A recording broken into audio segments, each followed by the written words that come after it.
we are going to get it going. Time you bowl in something like this where it's just that hard and you can basically survive mentally, physically, emotionally. It's awesome. That's that high flush pocket strike, and that's going to do it. They came back in the end and were able to finish the job. That shows why that they're a nationally ranked program. Got into this championship match and now are just absolutely putting on a show. This tournament live stream is a special presentation of Bowling with the Pfaff. Well, good afternoon, everyone. Welcome back to Wagner's Lanes in Eau Claire, Wisconsin. We are just getting going here in the second round of doubles competition. The bowlers are getting their shadow balls in, and you can kind of get a feel for who we're looking at here on the live stream pair.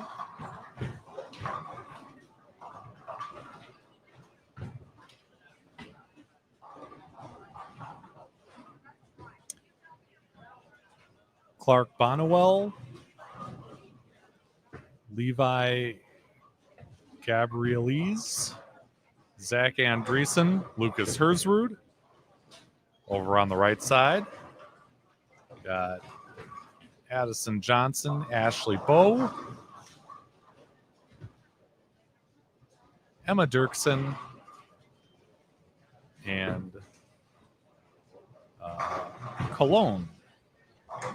Just see her off to the right, putting tape in a bowling ball. We had a little mechanical issue that got sorted out, and that kind of delayed us a little bit. But now we are back at it. We'll get you here into the broadcast booth. Hello, everybody. We are here getting ready to wrap this thing up. And I say that even though we do still have 2 events to go, so it's not like anybody's out of it yet. Both teams have a chance to win, although Minnesota does hold a nice lead going into the afternoon session.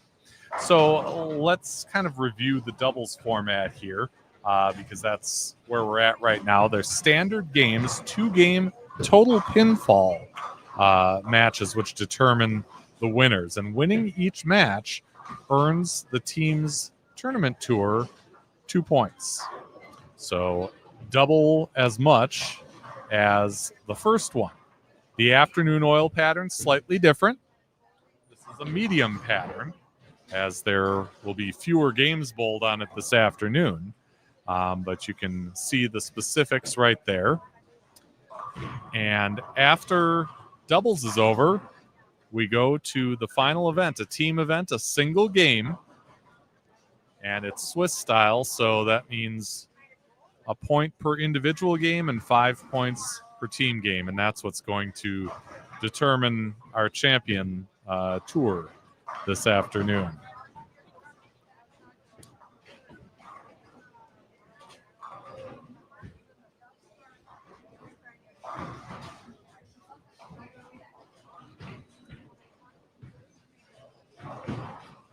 So again, shadow balls here for another few minutes. We'll put up the scores for you so you can see how they stand. It's Minnesota Junior Bowlers Tour 18 and the Wisconsin Youth Bowlers Tour 12. Remember, Wisconsin has won the previous 2 border battles. One this past year and one in 2023, both at Wagner's Lanes here in Eau Claire. So Minnesota with the upper hand coming in. It is a battle to 41. There are 80 total points, but one team cannot win before the team event, which is coming up after we get done with the 2-game doubles match here.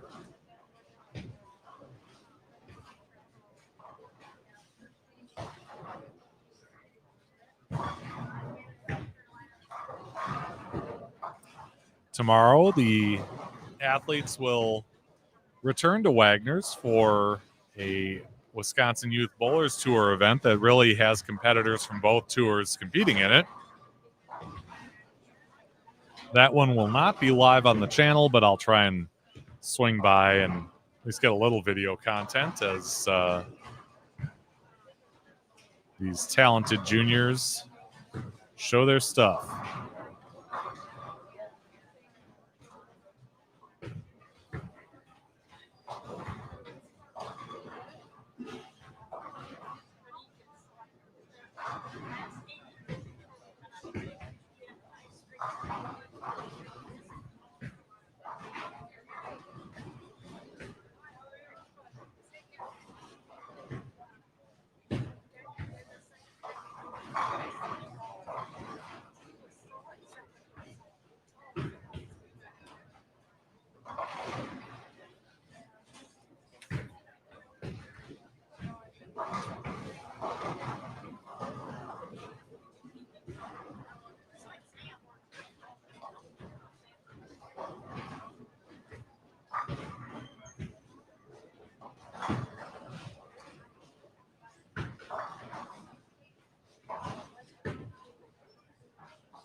So again, these players are here due to seating.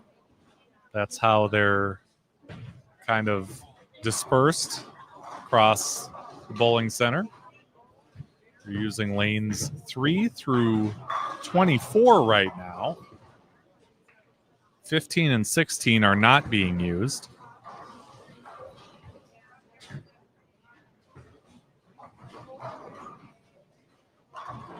So on each pair, you've got 2 of these doubles teams.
All right. So here we go with our second round of doubles competition.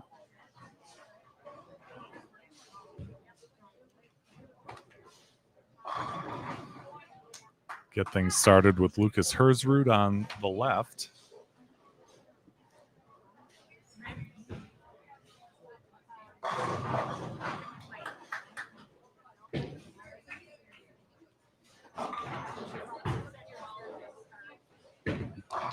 Did hear from Hersrud a little earlier after his terrific performance in the singles competition. And he starts out with a strike.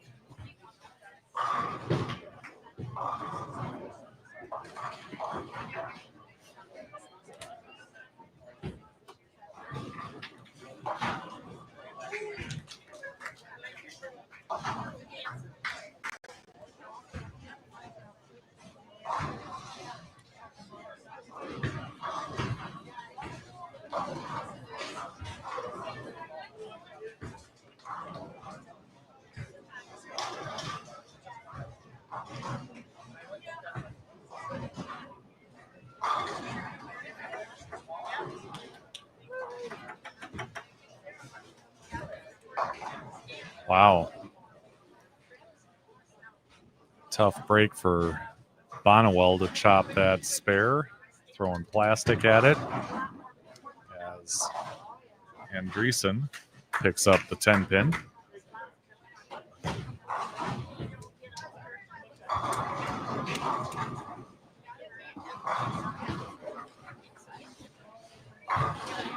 Zach is from Princeton, Minnesota, and if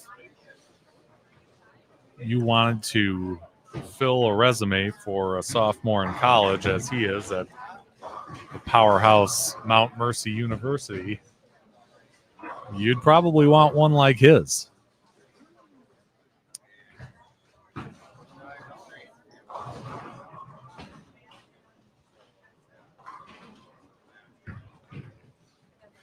He has a CBA title. He has a WYBT title. 10-plus championships on the Minnesota Junior Bowlers Tour, a 2-time Player of the Year there. Player of the Year and Rookie of the Year in college bowling. Yeah, he's done some things on the lanes.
And he puts 10 back, as he does a lot.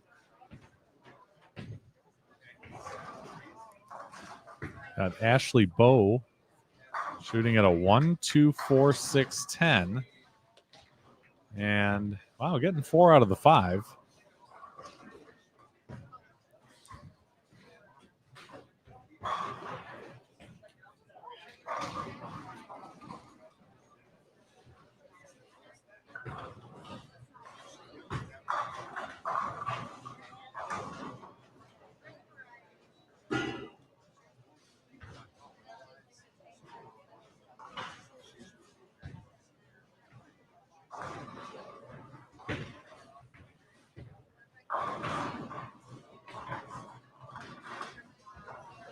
There's Emma Dirksen carrying out a strike on lane 12 over there. Emma is an 8th grader and bowls out of Cedarvale Lanes in Eagan, Minnesota.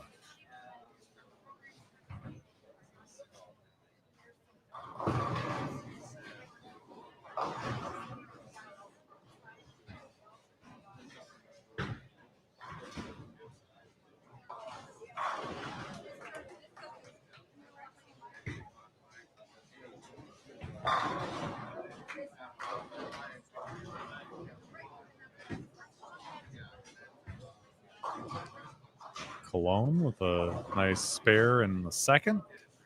He's got a couple of spares to start things out. Again, these are 2-game total pinfall matches.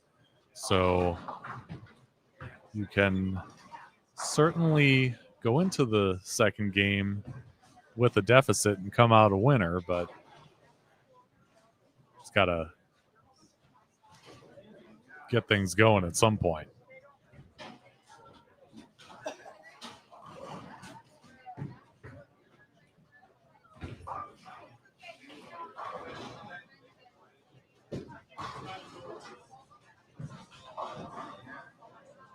A little light for Bonnewell, but gets a nice break. And that's his third in a row, so got that.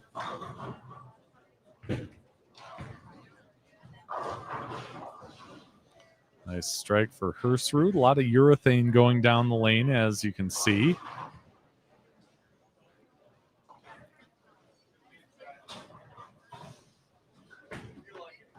Keep it controllable. The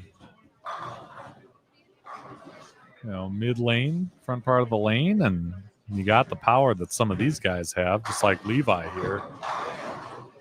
Can usually get it back, although that one went a little too far right.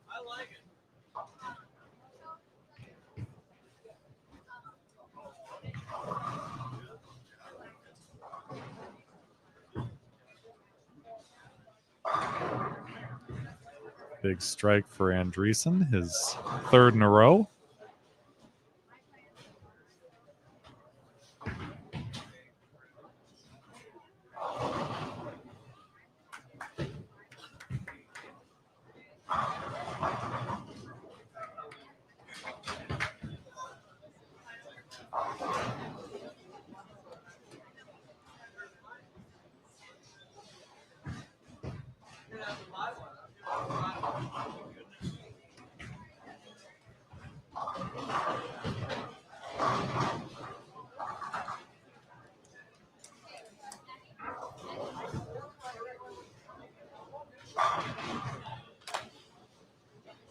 So Bonnewell takes advantage of that good break he had on 9 and puts together 4 in a row.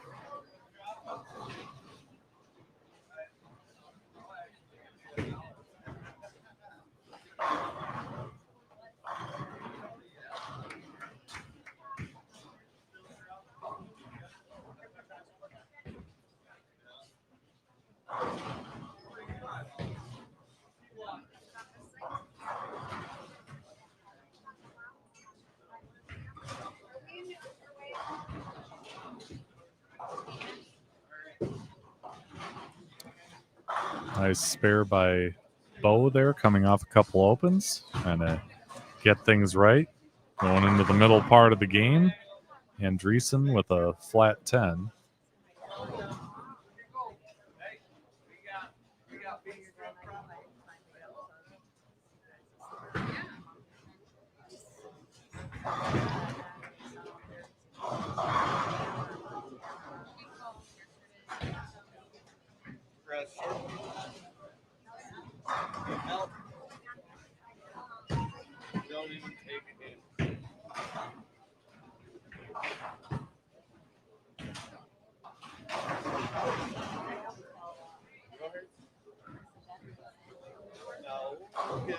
I'm good. She's watching Levi. I even made it clear. She did this.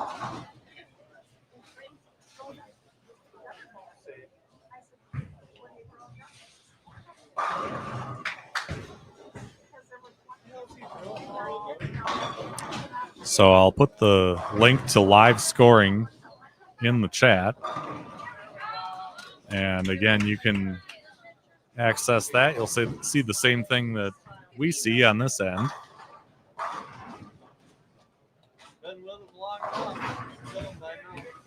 A shot by Bonnewell, a 5th strike in a row. So nice comeback after that open in the first.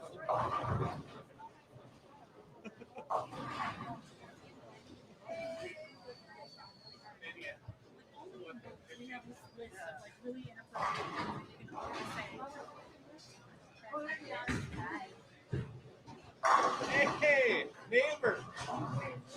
Hi. How are you? When did you get here? I've been here. Gabrielise is a high school junior in Green Bay, bowls out of Village Lanes. Hey, neighbor. How's the new neighbor? Yes. I was worried about that. How's what? I was worried about that. How they were going to be, how they're going to be. He has a win at WYBT number 53, also a playoffs champion.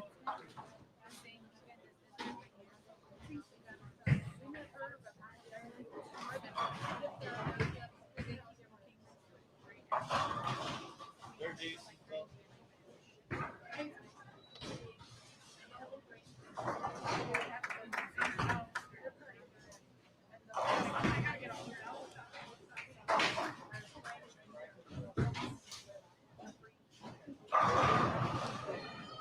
Nice shot from Andreessen. Gets 10 to fall. Bad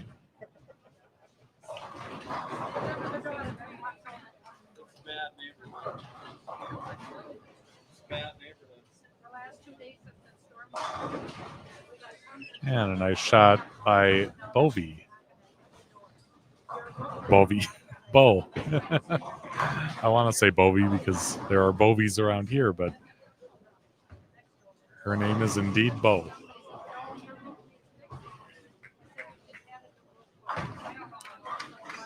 And Addison Johnson with a spare in her 6th frame. As Bonnewell keeps that string going. He's got the last 6 now.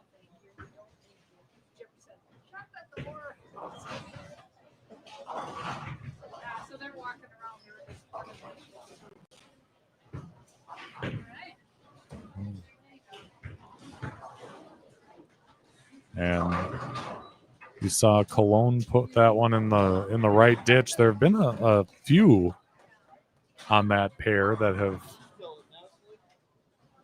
gone in the gutter.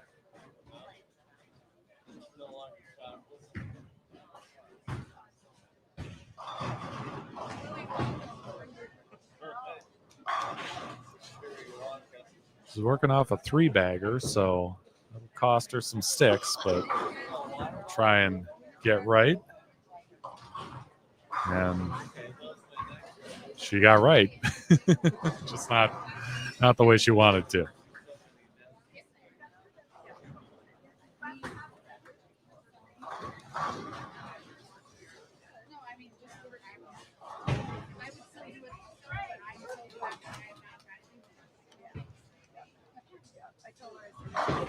Bonnewell gets that 10 to fall, his 7th in a row now.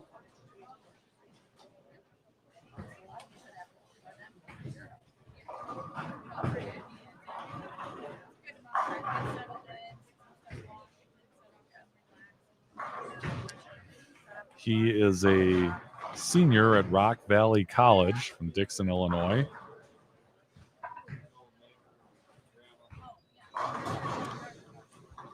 He's an avid disc golfer and claims he bowls better on sport than on house.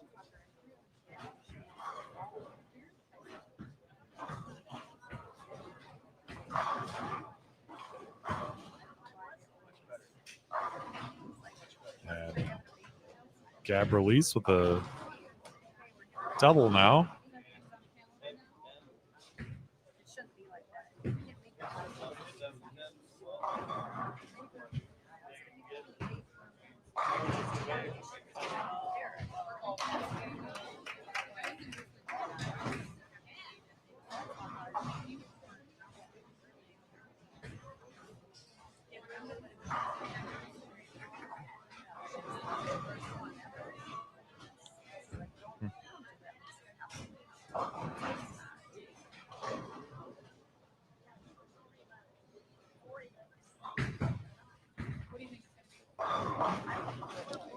Nice cover for Andreessen as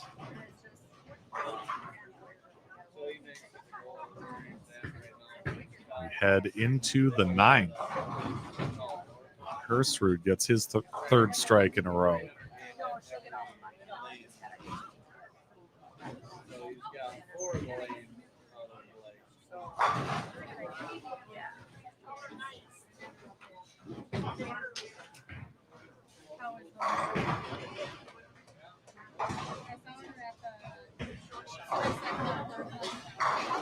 A little bit light for Bonnewell, but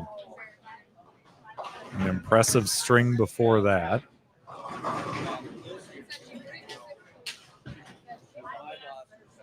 And still get a 250 out of this game. A spare and 3 strikes in the 10th.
Big strike for Hersrud in the 10th, his 4th in a row. He can punch out for 245.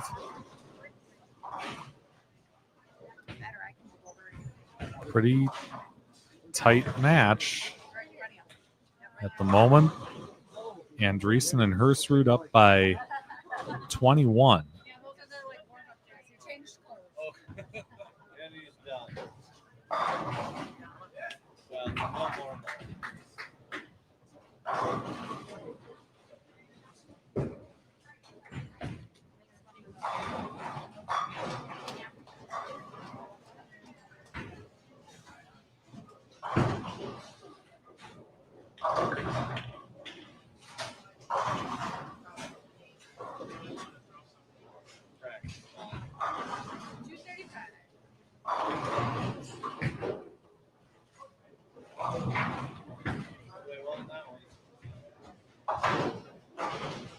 Little kid's good, huh?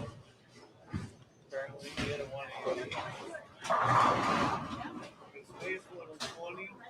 His body looks 12. Great.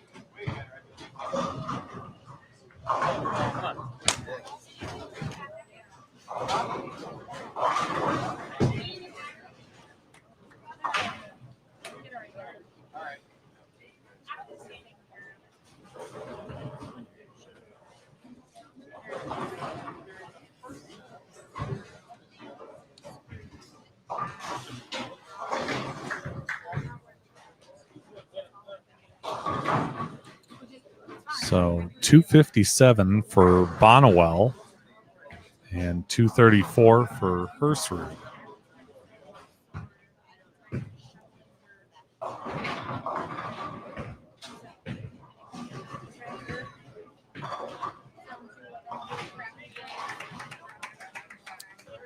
Ninth frame for Cologne on the right side of your screen.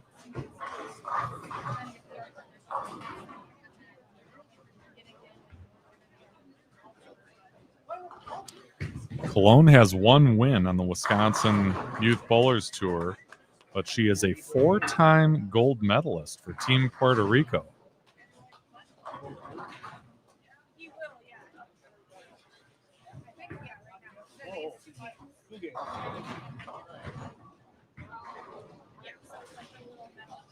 She also likes fishing and playing guitar.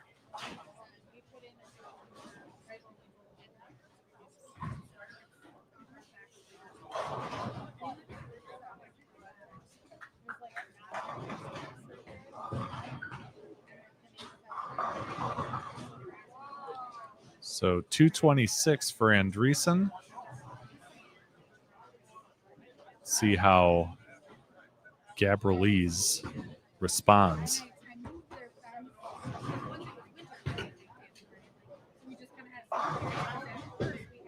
And he leaves a 4-pin. So covers the spare and they tie at 460.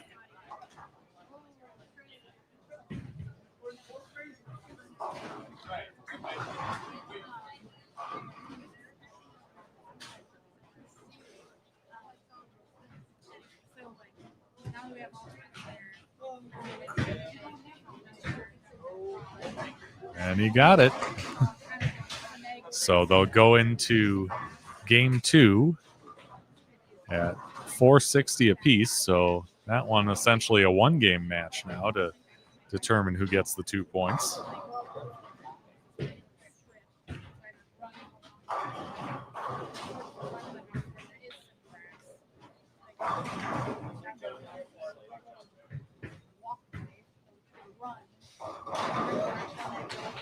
Nice shot by Bo to get her 10th frame started. She can hit 2 more for 161.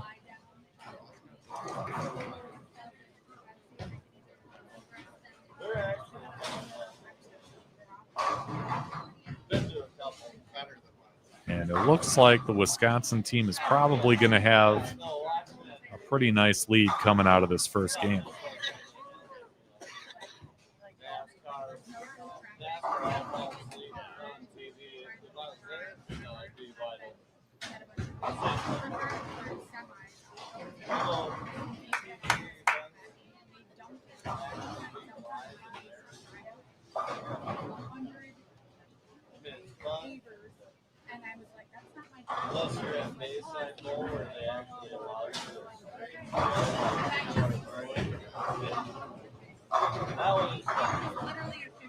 Nice shot by Andreessen. Can't get that head pin to take out the 10. It went right in front of it.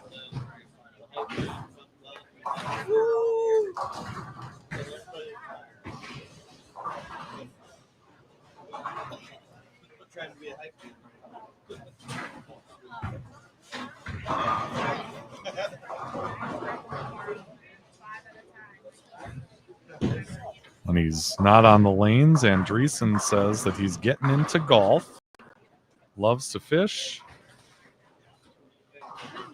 and he loves basketball and poker.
There's 3 in a row for Cologne.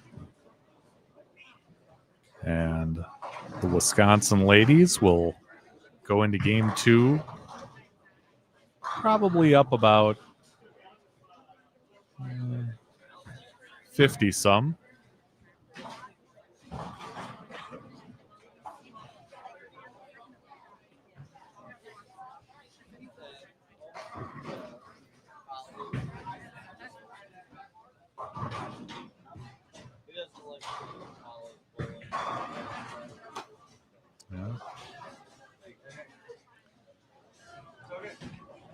All right, so 342 to 297 after a game. In this 2-game match.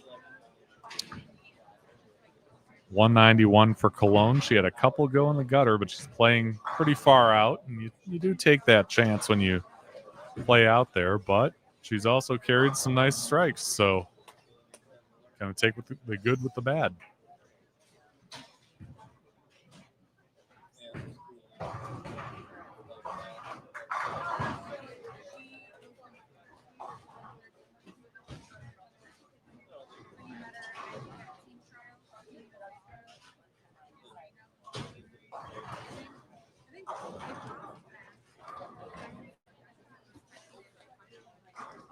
So one more game for the ladies on 11 and 12.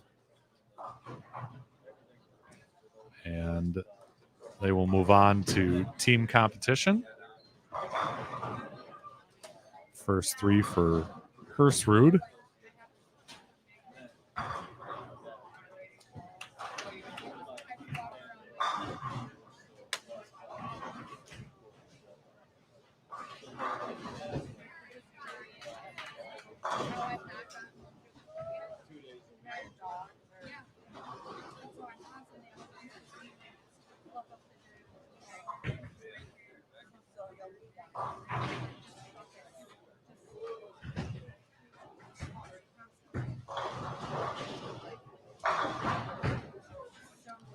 Ringing 10 for Andreessen. He thought he had a pretty good shot there, and it looked nice off his hand.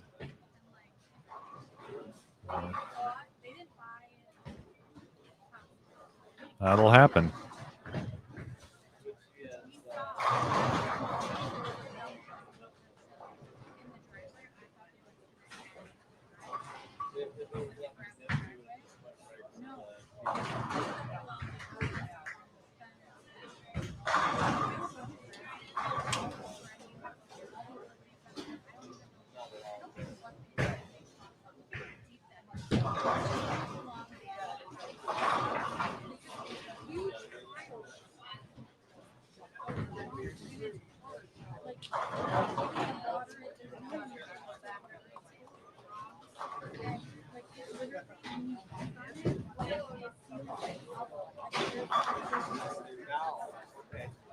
A 10-pin lead at the moment for the Minnesota boys, Hersrud and Andreessen. And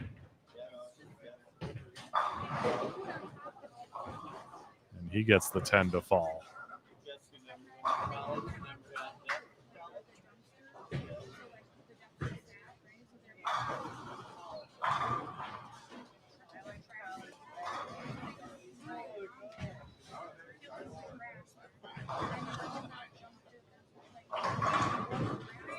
Wow.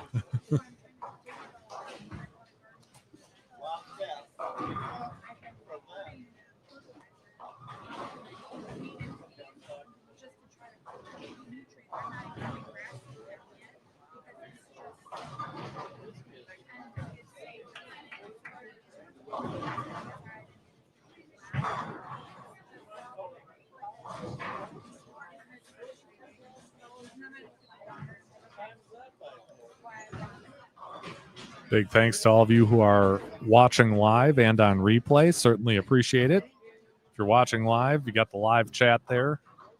Be sure to let us know where you're watching from, who you're cheering for. And no matter how you watch, I hope you hit the like button, subscribe to the channel. It is a big help as we continue this content creation journey.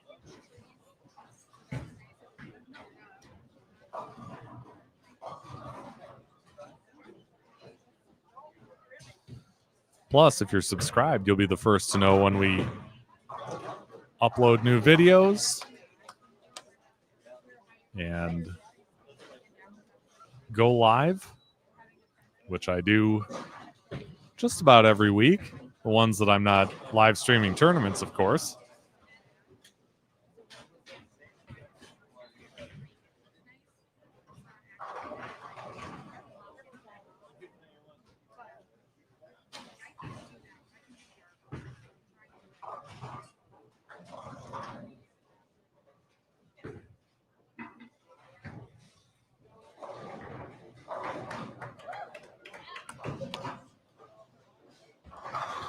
Nice shot from Dirksen as she starts out with the first two.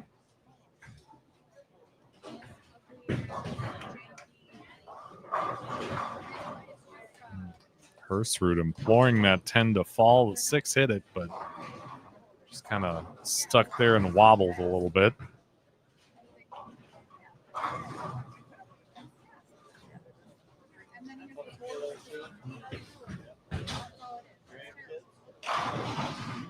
Still enjoying them.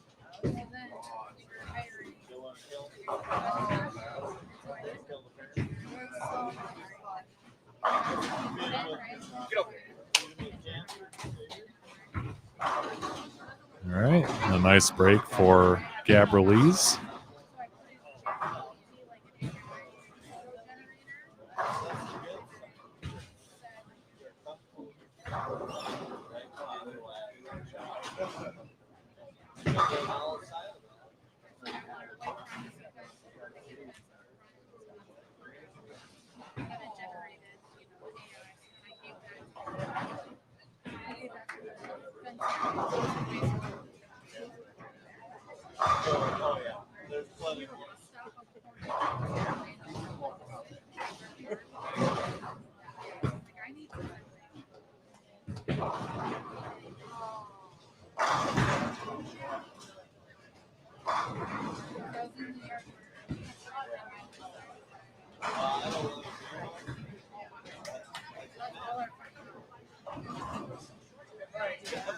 Come on over.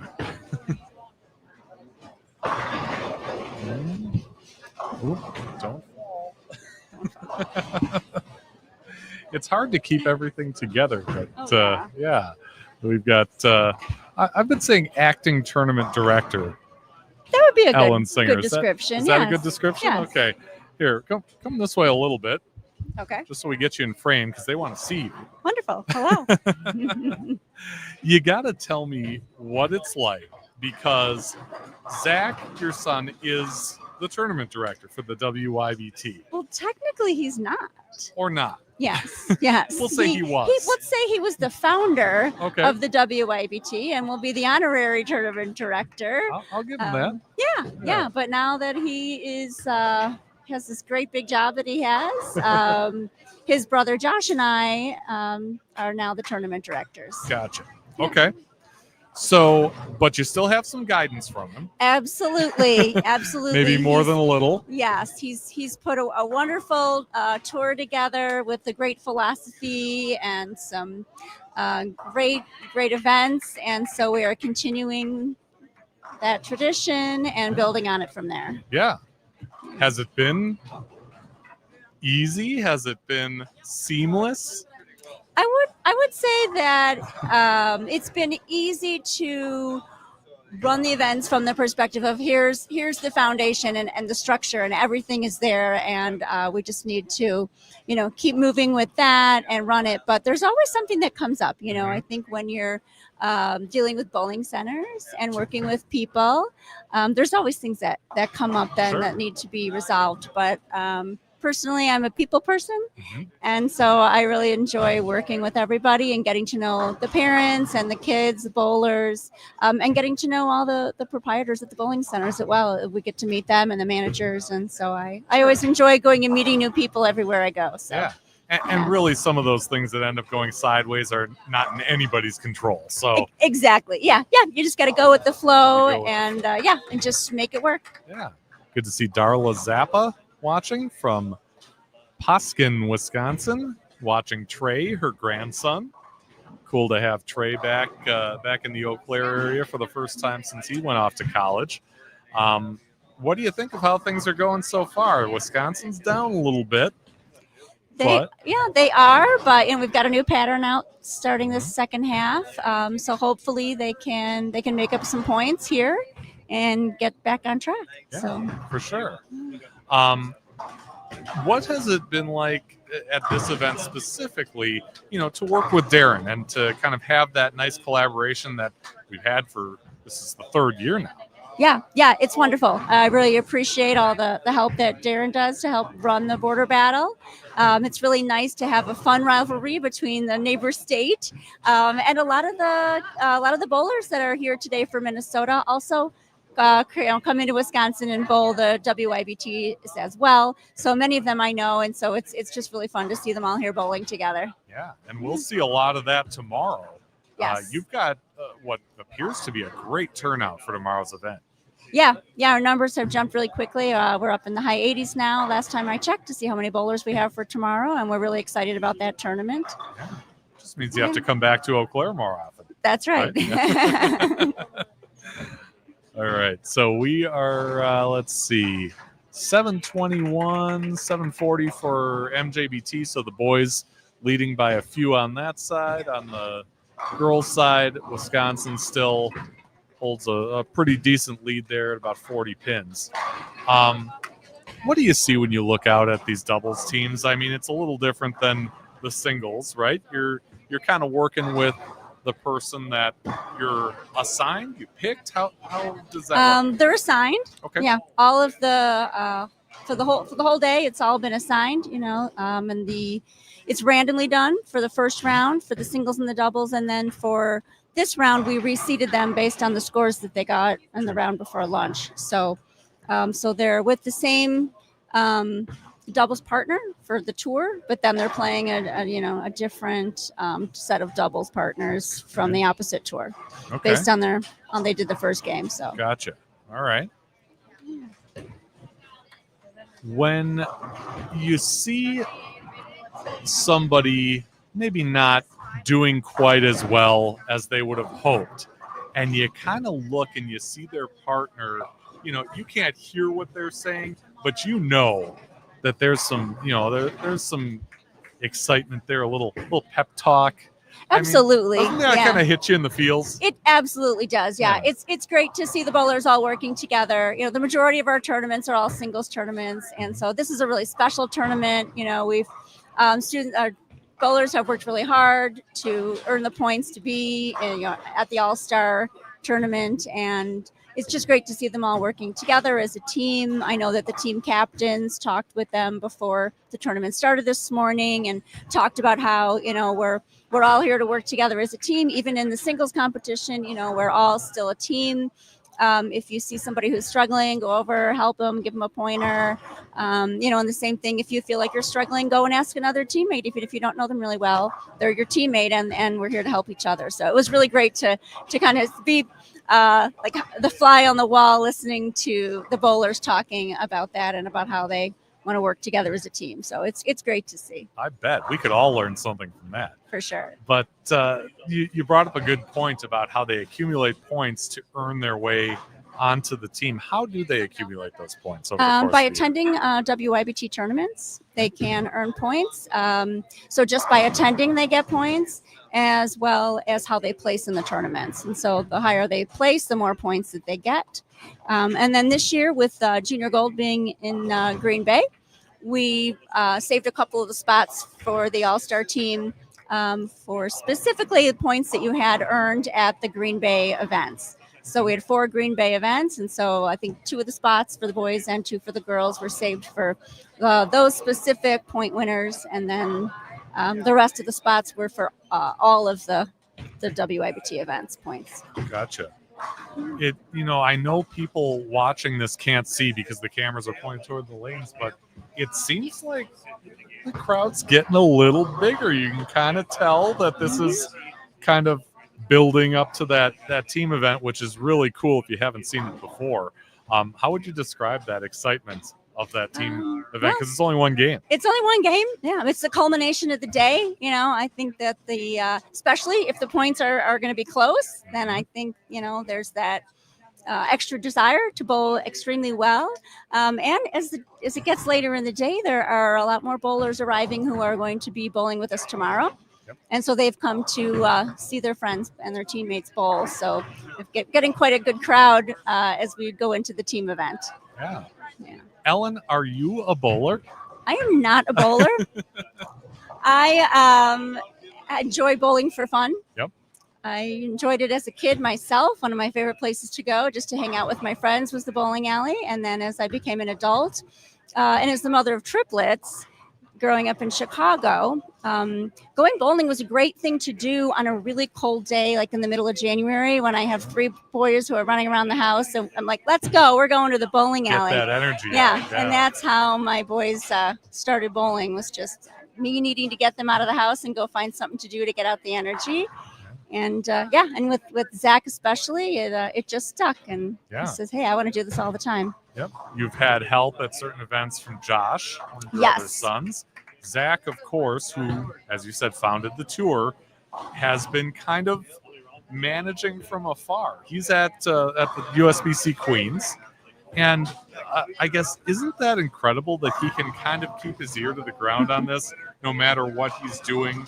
It is, and I appreciate it. I appreciate him checking in with me. He really cares about this tour, right? This is his baby. This was his idea, and so I appreciate that he's always checking in and saying, like, hey, I have a few minutes. How's it going? And I know that he's been, watching the live stream when he can as well too, just to see how all the bowlers are doing, because he really cares about them. He's gotten to know them from the years that he ran the tour. And having Josh step in with me to help me lead the tour has been great. He flies in from Florida. Wow. Once a month or more, if we have more than one event going on in a month, to help me run it. And he does a lot of the behind the scenes stuff to get ready for the event, which is really, really helpful. And then I pretty much get us ready for that day. Yeah. So it's a really, he makes a good teammate, and it's fun to find something to do with your adult children that we have in common, that we both enjoy doing, and it's great to be able to keep on the traditions of the tour. Yeah, well, kudos to all of you, because every one of these that I've seen has been run very smoothly. So thank you. And if those of you who have checked out the live scoring, that's kind of Josh or Zach's handiwork. The big spreadsheets and the scoring systems and all that. It seems complex from afar, but I'm sure he's really got it down to old hat now. Yeah, exactly. Yeah, he's kind of an Excel whiz, and that's been one of the things that I'm very grateful when I talk about the foundation and the structure. It's not just philosophically, but it's physically in those spreadsheets, and that I can just take the spreadsheet from last year for this event, or I can take the spreadsheet from the last event, and I know that all the numbers are going to work. And yeah. So Bonnewell here is let's see, he is in his second shot in the 10th, and they really need to get something going, because they are down about 43 now. So that might be a couple of Minnesota points there. But tell us about some of the upcoming stuff for WYBT. You guys, from here, obviously you've got the big event tomorrow, but where do you go from here? From here, we will be going in 2 weeks into our year-end events. So we'll have a playoff event on Saturday on May 31st. That's going to be in Kenosha, and followed by our end-of-the-year tournament on Sunday, June 1st. And that'll put a wrap-up on this season, which has come really quickly to an end. But I'm excited. It'll be a great weekend. I want to know, you live in Chicago, but what percentage of your time would you say you spend in Wisconsin? Well, I certainly spend about a weekend every month in Wisconsin. Okay. Sometimes 2. All right. That's pretty good. Yeah. Yeah. We're pretty close to the border, so it's easy to get to. Little mileage, but yes. Not too bad if you're, if it's for something you love, and obviously, this is something dear to you. When Darren came on, he was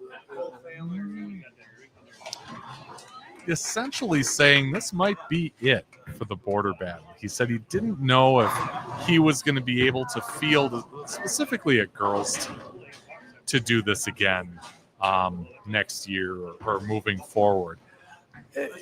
Again, you've got all the great stuff for this event. You've got the history now. Obviously, the kids like it. They're bowling in it. You see the smiles on faces. What do you do from here on out? Is there an effort to maybe make an 11th hour pitch to keep this thing going. Absolutely. Yes. I understand the struggle with the girls team.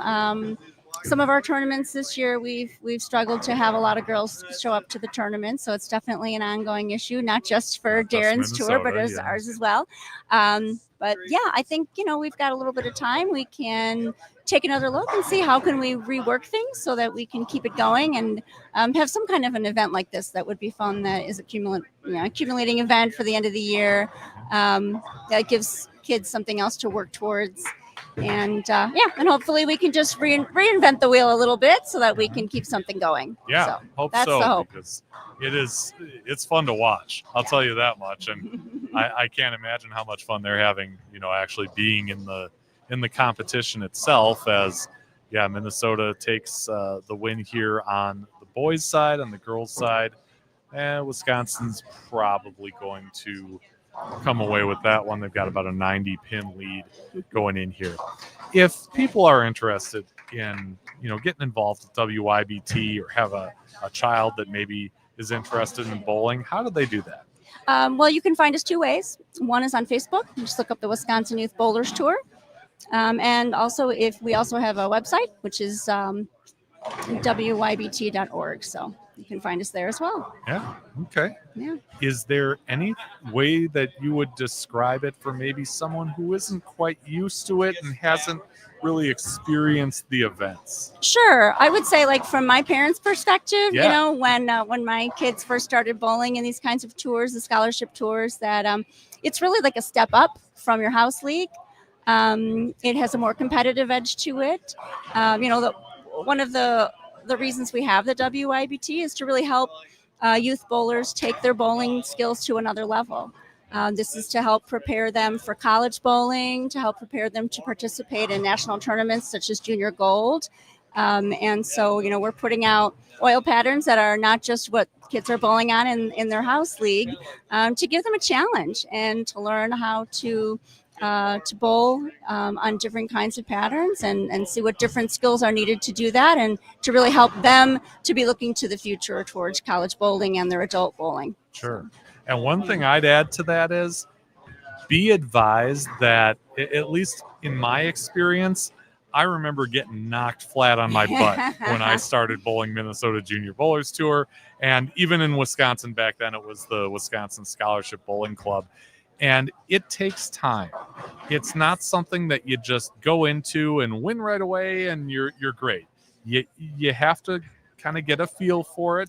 You have to understand what's important. It's spares. It really is. Make your spares. Make your Yes. spares. Yes. These the scholarship tour can be very humbling at first, and even as you go through, even when you've been a champion at a scholarship tour, there might be times then when you kind of really feel like you've been knocked down, and your scores aren't where you want to see them.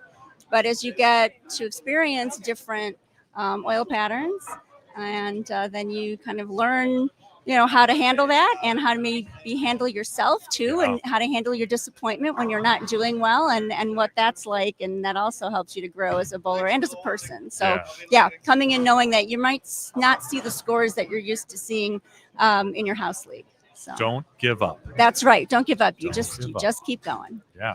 And you'll get there if you have the will. You put in the practice, do the right things. Good things will come. Absolutely. No matter what tour you're on. Yeah. Well, Ellen, I want to get you back to the desk so you can, tabulate some scores. But thanks for joining me here. Congratulations on a great event, and looking forward to seeing the team event here. All right. Thanks. Yeah. Thank you for being here. We really appreciate it. You bet it. All right. You Thanks. bet. Ellen Singer, tournament director of WYBT, and running things here at the Border Battle.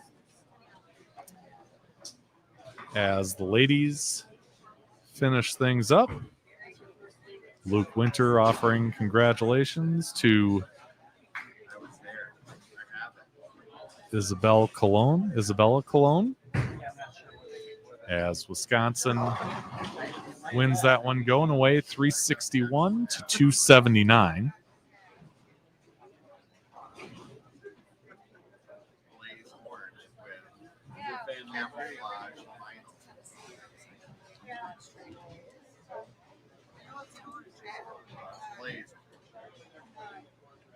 system.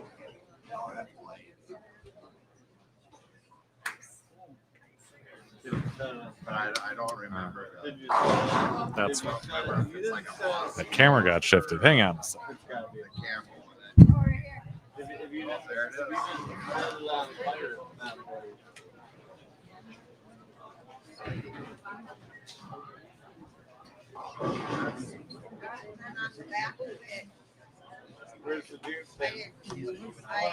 There we go. Just had to lock that thing down.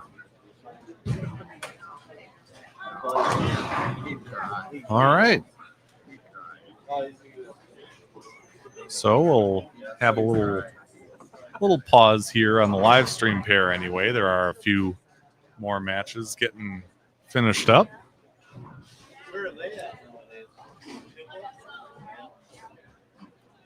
You can check that live scoring page to get updated on current scores.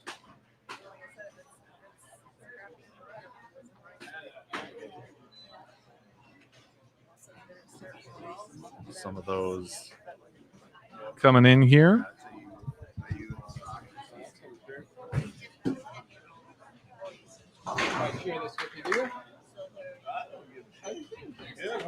Oh, pretty good.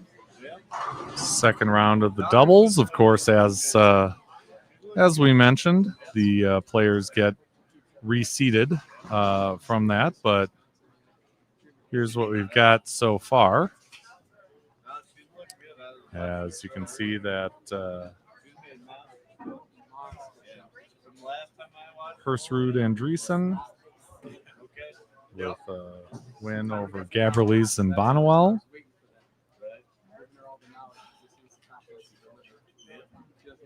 Henriksmeyer and Leachy taking care of Woods Wiseman and Azaline. Rauma and Waite with a win over Dawson Cole and Aubin Williams.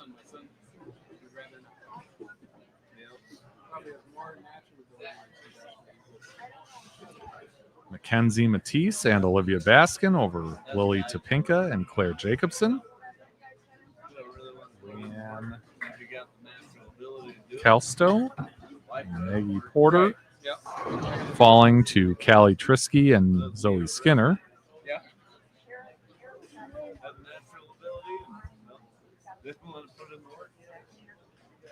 Found other things more amusing in high school. I can imagine. Yep. You know where I'm going with that. Absolutely. Otherwise, I would have been somebody. Absolutely. Could have been somebody. Was somebody in high school. Right. Let it all go. Do the stupid decision. Young and dumb. Yep. Thank God Trey's not following that suit.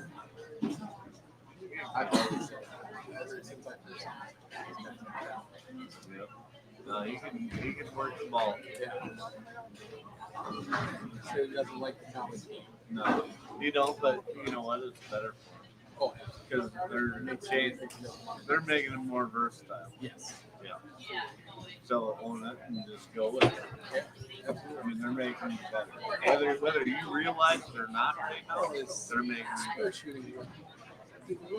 Yeah. Yeah. Don't argue with that process. No. That's how you get him. Yeah. Yeah. That's what's gonna make you make it in the future.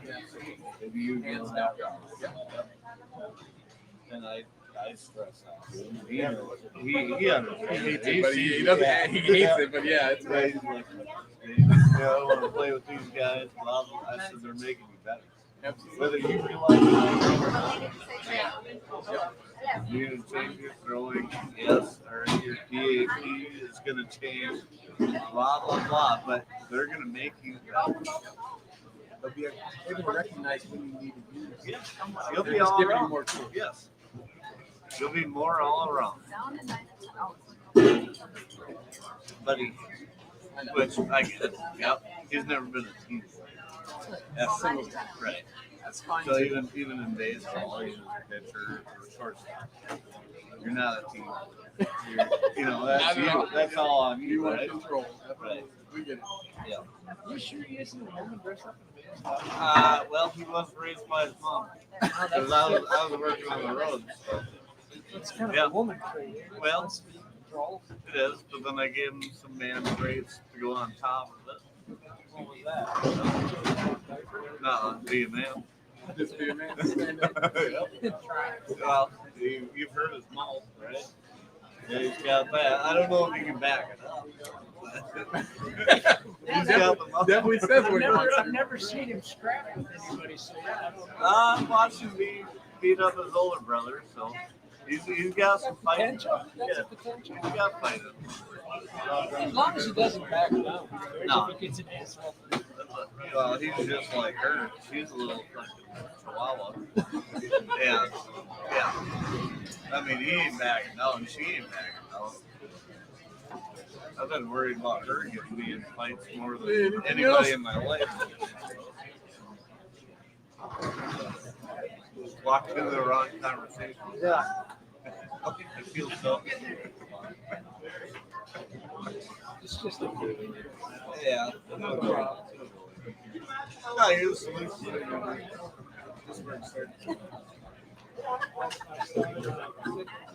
I know I lie when I hear one.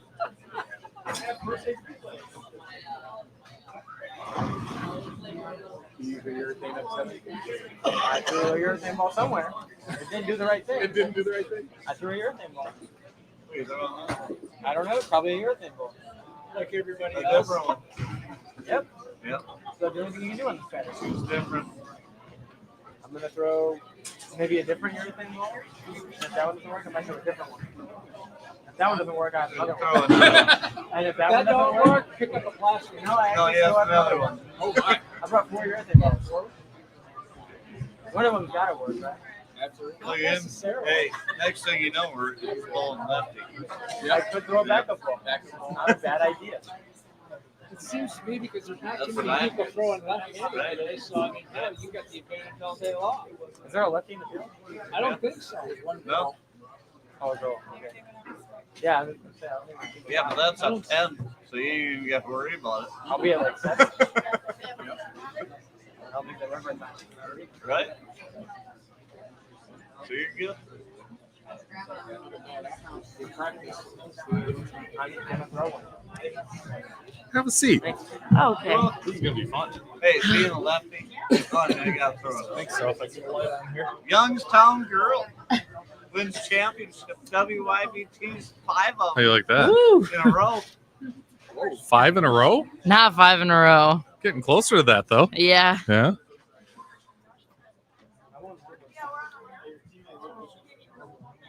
We'll take down the scores here and have a little chat with Olivia Baskin. We have had the misfortune of not being able to see you bowl in the live stream pairs today. So I wanted to, kind of get a feel for how you're doing so far. Well, it was going pretty good until my last set of doubles. I guess I was plus on the day before that, and down there it's tough. It's really, really tough. We ended up winning with a 333. So Okay. yeah, So- last match was not great. Yeah, So certainly not just you, but what was tough about it? it was just really hit or miss. Like sometimes you throw it and it'd go 60 feet, and sometimes you throw it and it'd hook a lot. Yeah. Okay. And what did you do to, try and deal with that? Got a little mad and threw the ball harder. That's one way to do it. Yeah, I mean, That was it, huh? I guess we kind of regrouped a little bit. Yeah, me and Mackenzie, we just kind of took a little step back and just kind of talked about the lanes a little bit, and I just tried to find a game plan. I mean, it was so tough. There was really not a whole lot we could do, so we just kind of was like, all right, we just had to make our spares and get through this. So I was talking to your mom earlier, and she really likes that you two were teamed up. What's it like to be a teammate with Mackenzie? I mean, I haven't bowled with her before. I've bowled against her. but yeah, she's really knowledgeable on the lanes, and she's really helpful with like making sure we can play off each other's lines. Like that was kind of one of our things when we were bowling further down in the house. Like we just need to play off each other's lines. Like that's how she does it in college. And like, I don't really have much experience with that. So like kind of learning that aspect from her was like really insightful, and it really helped us with that, with our last match. Yeah. So one of the cool things ahead of the team event is I've got, the teams here, and I know that you are on 7 and 8. It was a good idea to put this in cursive, wasn't it? Yeah. Along with Isabella Colon, Stanky, Calsto, and Porter. How well do you know them? Pretty well. I bowled with quite a few of them, honestly. Whether that's like on a team like Michigan Cup, or honestly just against them, bowling at like JBSC or WYBT. Okay, cool. And you'll be taking on a pretty talented team from Minnesota, including Johnson, Gorman, Dirksen, Hessler, and Jenna Reeder, who we talked with. I also know those earlier. Girls pretty well. Bowled against some of them too. Yeah. See, you bowl on both tours, so yeah, that's kind of how that's done. What do you think of this event so far? It's very interesting this year versus like bowling from like last year I bowled on Minnesota's team, and this year I'm bowling on Wisconsin's team. That's why that's where we hear the word traitor coming from. Yes, yeah. Darren, that happened a few times today. I got called traitor. Okay. Yeah.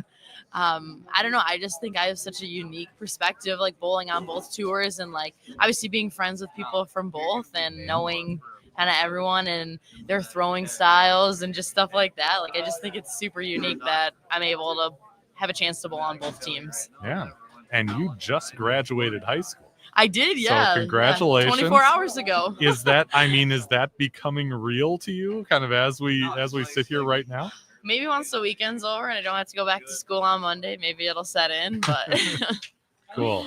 Well, good luck in the team event, and you'll be out here tomorrow as well. I will, yeah. So good luck in that too, and continued success. Thank you. Yeah, appreciate it. Olivia Baskin. Wish we could see you bowl in the live stream pair, but unfortunately it just didn't work out that way. But next time.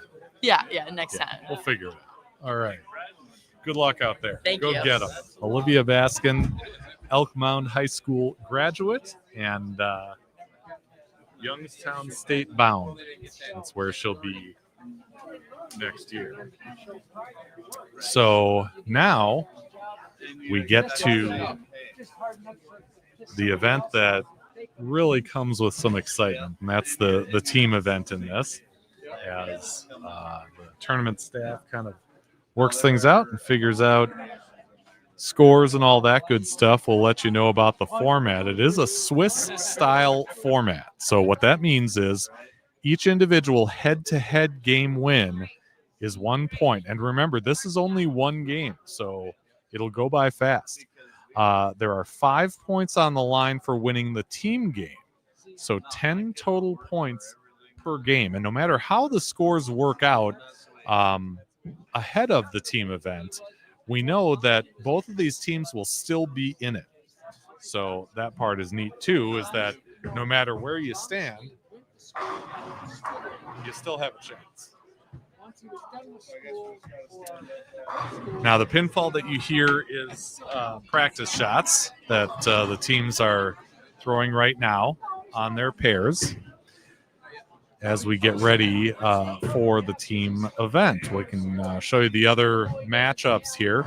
So you won't see these games, but on 5 and 6, you've got Winter, Westcott, Leachy, Malish, and Vader on the Wisconsin side, the boys, versus Woods, Wiseman, Hazeltine, Adams, Rauma, and McCauley on the Minnesota side.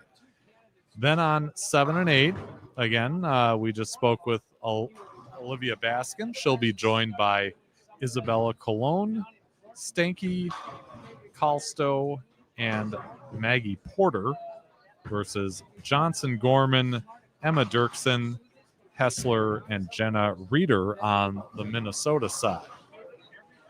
Then we get into our 2 matches that you'll see live right here. On the boys' side, you'll see Gabrielise Cole, Williams, Bonnewell, and Henriksmeyer right here on lanes 9 and 10, doing battle with France, Hansen, Waite, Hersrud, and Andreessen. So on 9 and 10. In our featured girls match, you'll see Cole, Kozel, Hale, Bow, and Matisse on the Wisconsin side. They'll be against Claire Jacobson, Lily Topinka, Taylor Letha, Zoe Skinner, and Callie Trisky on the Minnesota side on lanes 11 and 12. So exciting stuff. You know, it all kind of comes down to this, right? I'm going to try and check the standings here. And yeah, it's MJBT 22, WYBT 18. But you can really throw that out the window because it comes down to who performs in this team event. Just one game to decide our champion today. They were all right with me together. And brought them into no, they didn't like allow them to, Well, first time I let the coach shoot 357, I pitched it. Big thank you to both the Wisconsin Youth Bowlers Tour and Minnesota Junior Bowlers Tour for bringing me in and letting me live stream this thing again. Hopefully it's not the last one. Sounds like, at least on the Wisconsin side, they're going to hopefully make a run at doing this again somehow, some way. I hope it works out for Minnesota. I know it's a tough thing getting some attendance from specifically the girls at these events, but you know, if you're on the fence about bowling, I'd say just give it a try. You know, I know in my own career, it was certainly there were some tough stretches in these tournament tours, and I think there are for just about everybody. You kind of figure it out, you find a way, you'll learn the importance of shot making and making spares and doing the things that build up those pins and not making the mistakes that cost you pinfall. And you learn and you grow and you become a better bowler for it. And by the time you hit college, if that's something you want to explore, competing in a college program, you're a leg up on the competition. But let's be real, a lot of your competitors have probably bowled the tournament tours too. So you can at least keep up with the Joneses. But really, when it comes down to it, these tours in both Minnesota and Wisconsin are really top-notch. Run really well, great competitors.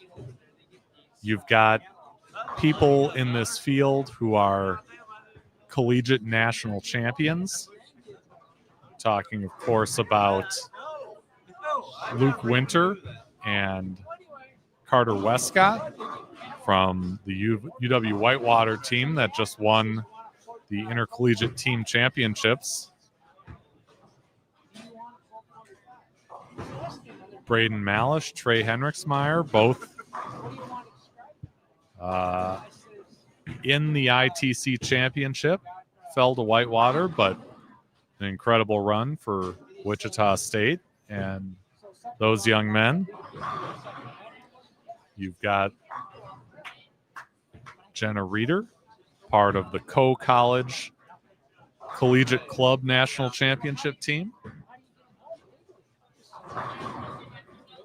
And many, many other talented players, both at the college and high school levels here.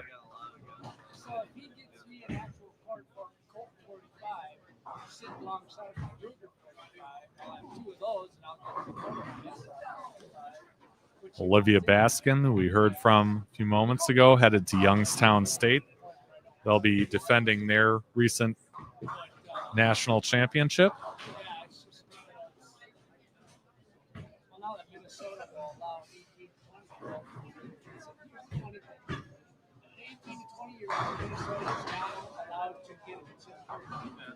Taylor Letha, who you'll see competing on lanes 11 and 12 here, also headed to Youngstown State.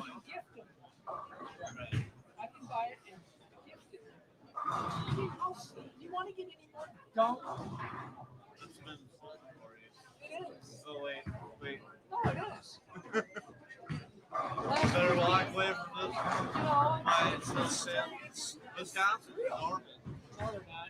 Yeah. Not even close. No, I Trying to find what normal is. No, I know what Don't color. even tell me me. I know what color your state was. I know the color. No, there was only. And with the team format, we get our first look at some of the competitors. Aubin Williams, I know he had some fans joining us early on, and he'll be on this live stream pair of 9 and 10, along with his Wisconsin teammates. He is a senior from Brown Deer, Wisconsin, suburban Milwaukee, and he's committed to Indiana Wesleyan University. He's got a WYBT title to his credit. It'd be good to see him competing here.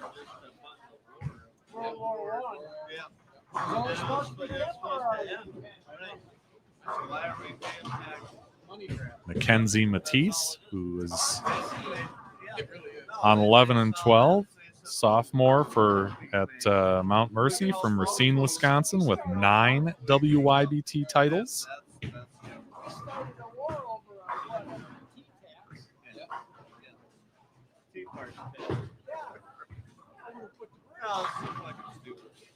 Hannah Hale from Hazlet, New Jersey, who attends Lewis University. She's a junior there. A winner at WYBT 58 in girls scratch.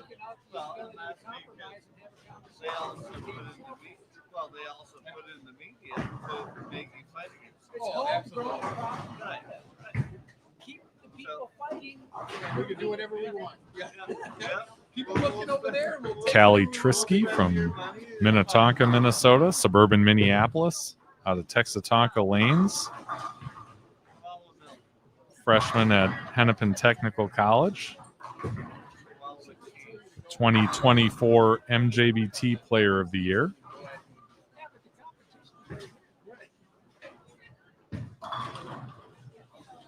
Dakota France. Edit my voice out of all this. Oh, Please. it's live. There's no editing anything. It's live. Oh.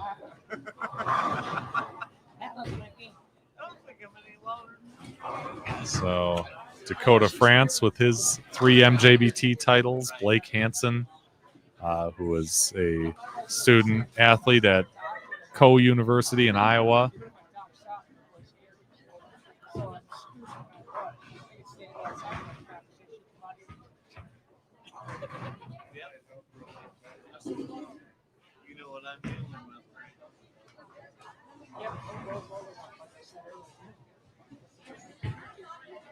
So yeah, a lot of great talent out here, and excited to see them get going in team competition.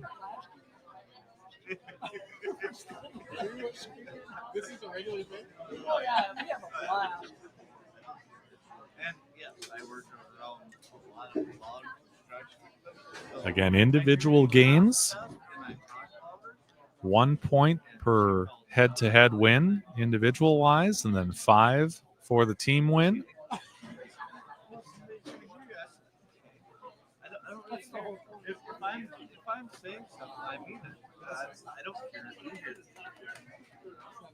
Go ahead and do it. I'm not a Yeah, this is it. by any means. I don't care if I have no, you can have good friends.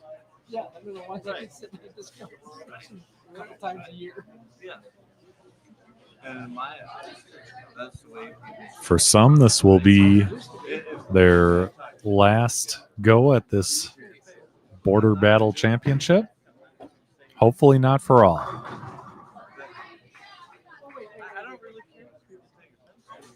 Well, that's me. So if you don't like it, if you don't like it, I might say right. Right, but I'm not going to be quiet enough to where you can't. I'm going to see what I just say. If people like it, I don't care.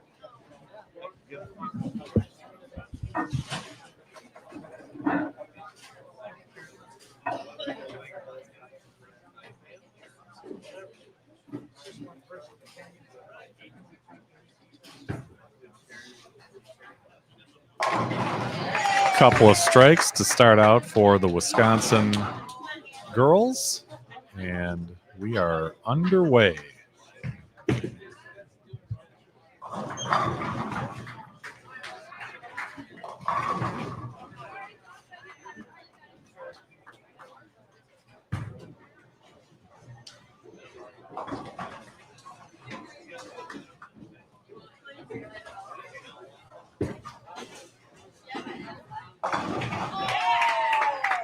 I'll tell you, it really has a college tournament feel with everybody standing up, cheering on their teammates, and just the general energy in it.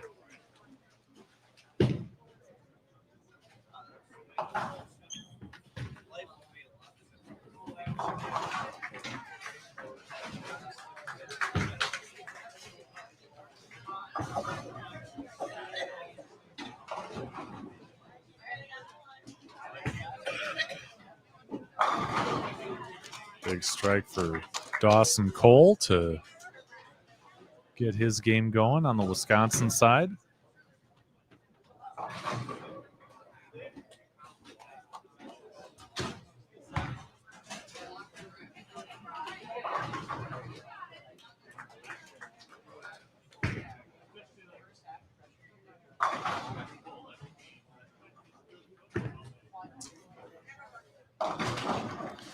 Up high for Hansen, left a 3-6-10.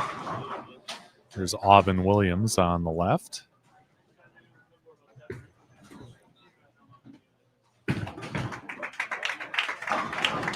And got that one a little right, but stayed out of trouble.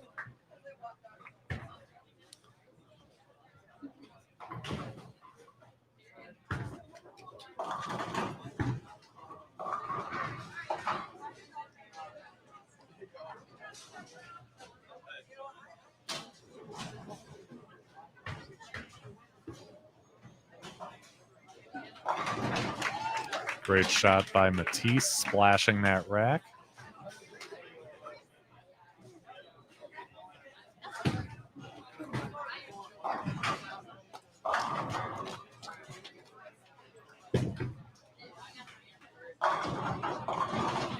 And Waite takes down the 7 and the 10. How about that?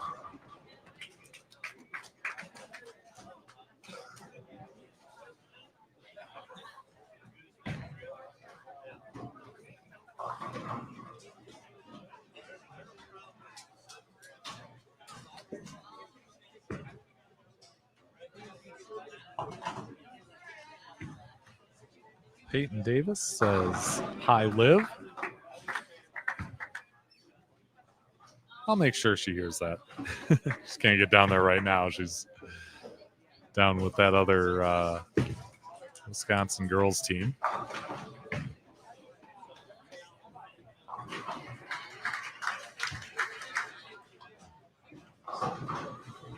Here's Trey on lane 9. And puts 10 back.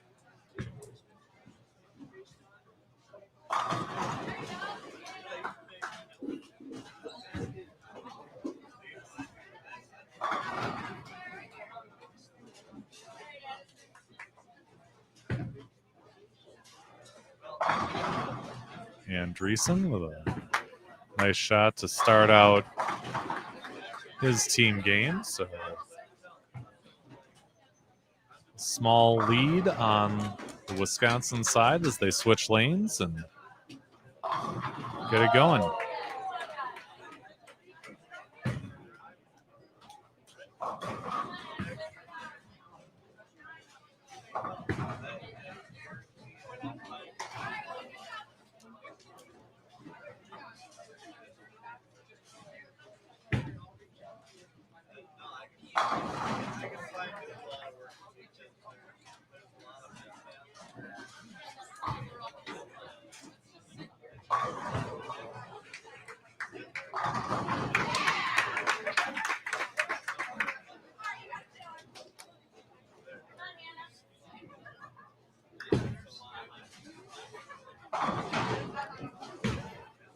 A bit high for jab release and 4-pin.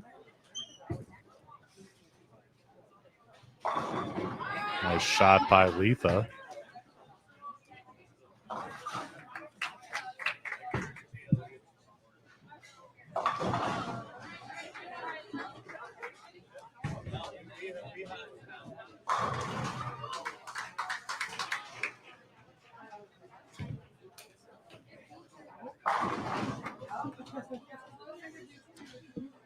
So Letha lists her hometown as Winona, Minnesota, but bowls out of Riverboat Lanes in Wabasha.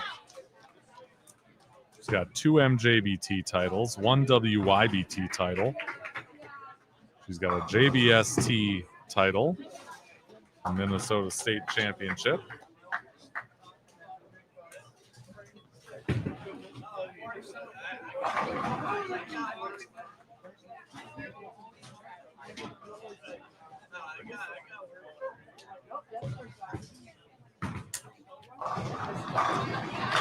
Zoe Skinner, the 10th grader from Crystal, Minnesota, just outside Minneapolis.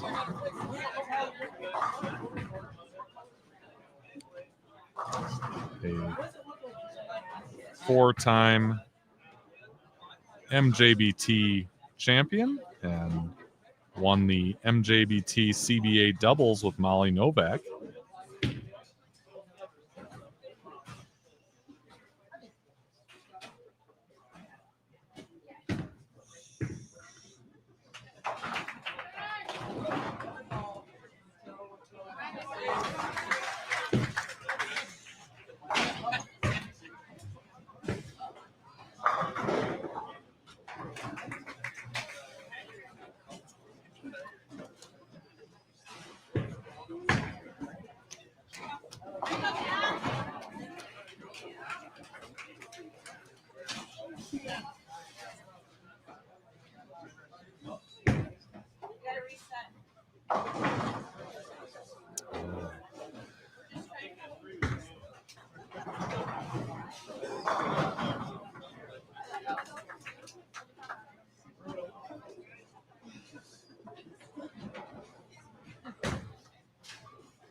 Williams' shot went a little high.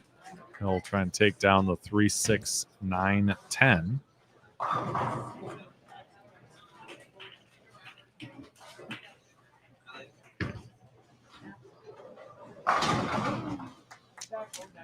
And a quick double for Andreessen.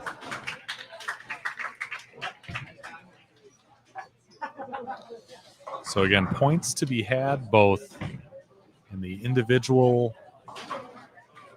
head-to-head match here and the team totals, as Williams gets 3 off of that spare.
About a 30-pin lead on the Wisconsin girls' side.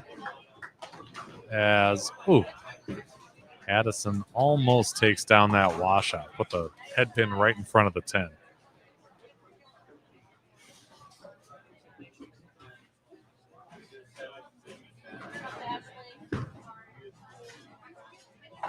Nice cover by Bonnewell.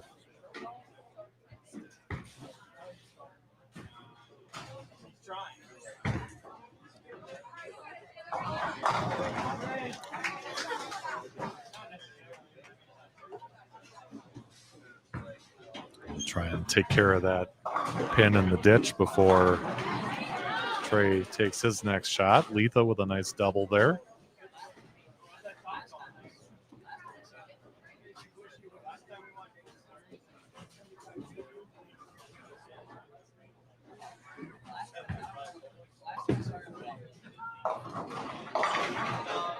That one went a little high, left him with a 10 pin though, stayed out of trouble. Go into the third frame with Wisconsin boys up by about 10 sticks, 11 sticks.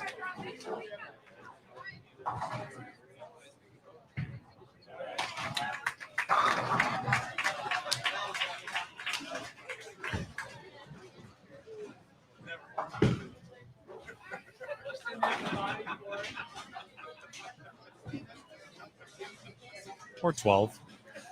Since you got the spare there.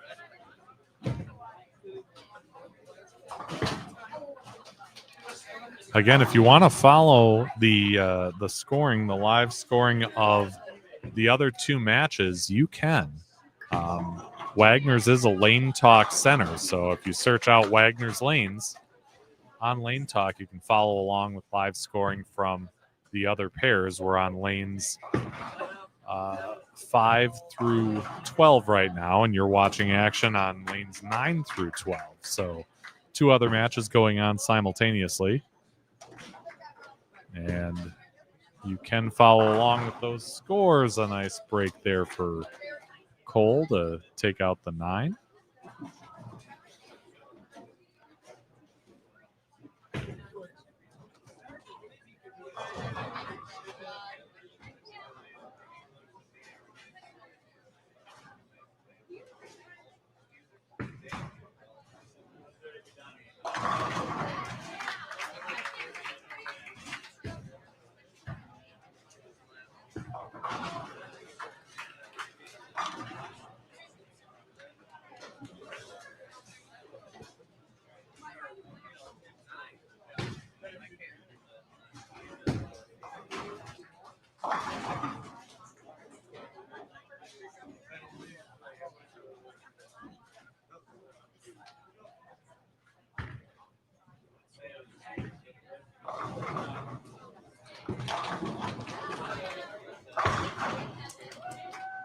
There's a big strike for Blake Hansen out of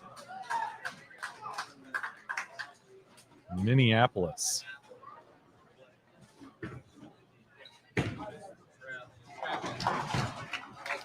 Going into his sophomore year at Coe College in Iowa.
So Trey with pair of strikes on lane 9.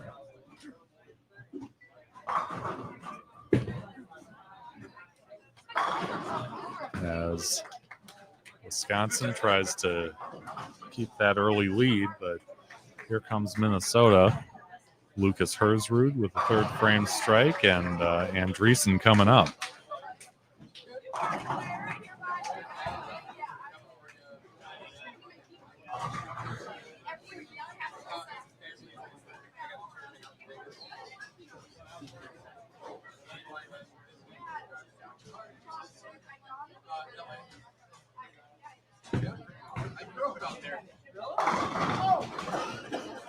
And the third consecutive strike for Andreessen.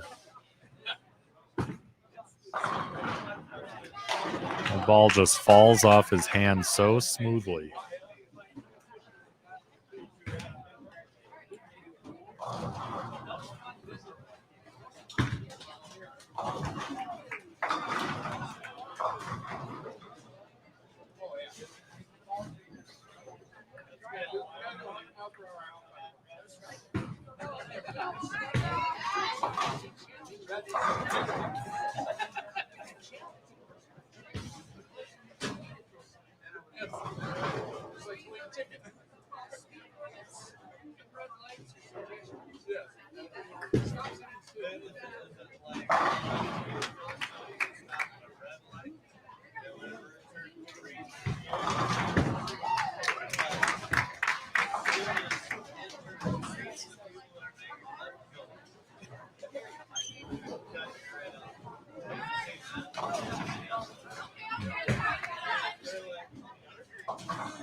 Wow. Nice break there for Hannah Hale. Crossed over, but got the benefit of good carry, and Wisconsin is rolling on the girls' side.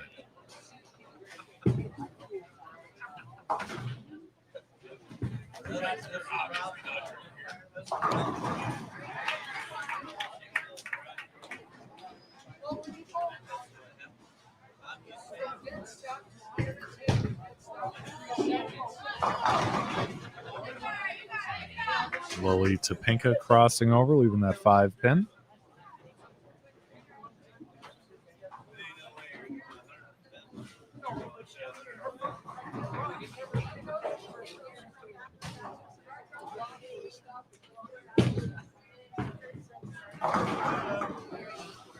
Williams a little light, leaves a 2-4-5.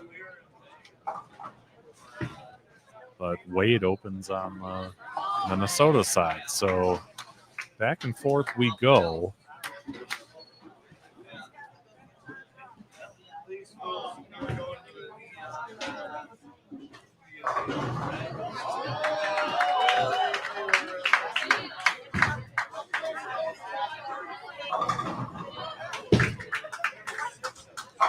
Nice cover for Williams.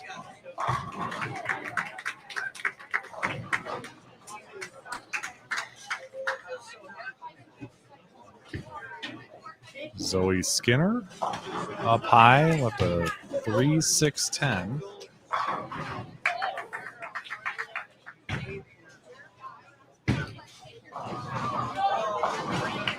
Lucas Hersrud up a little high. Got the 4 and 7 to fall, but the 9 remains.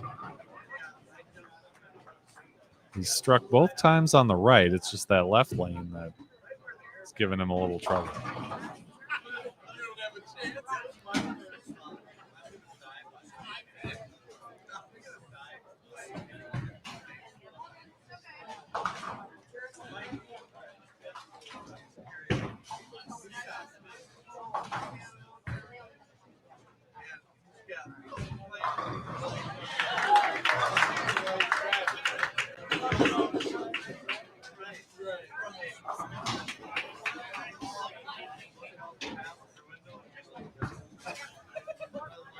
Kelly Trisky, high flush pocket, and takes down all 10.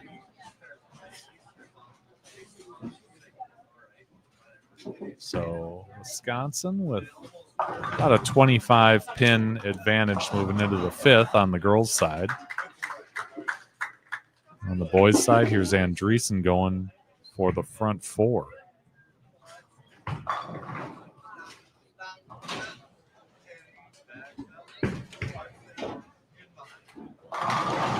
No doubt. No doubter. Great shot. He's doing really well on this pair. There's Trey. Oh,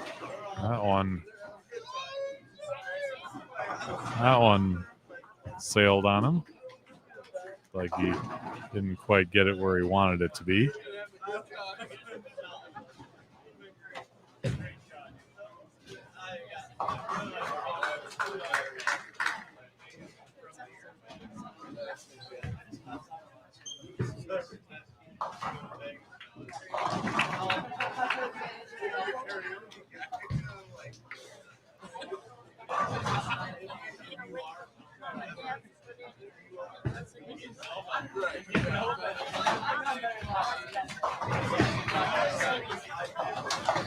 Oh, and he only got 2 out of it. Into the 5th, and Minnesota up by about 42.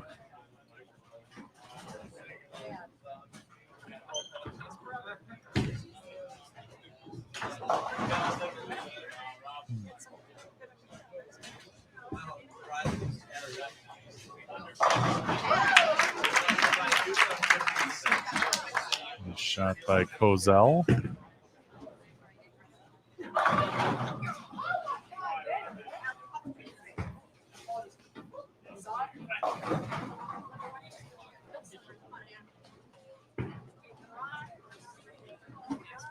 It's like a ball change for Trey.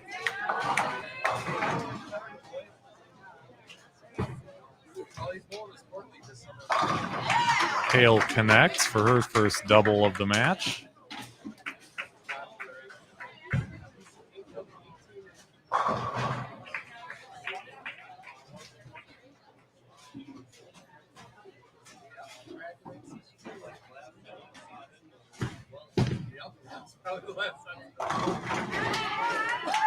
And France pushes it past the 4-pin.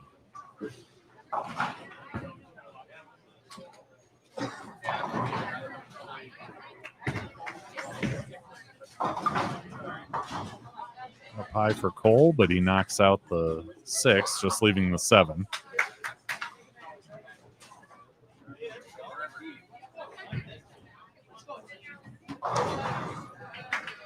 Andreessen imploring his teammates, let's go.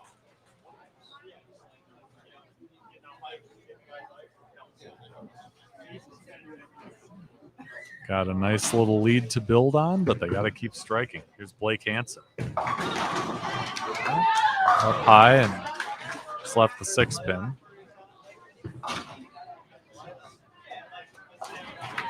And nice cover by Ashley Bowe.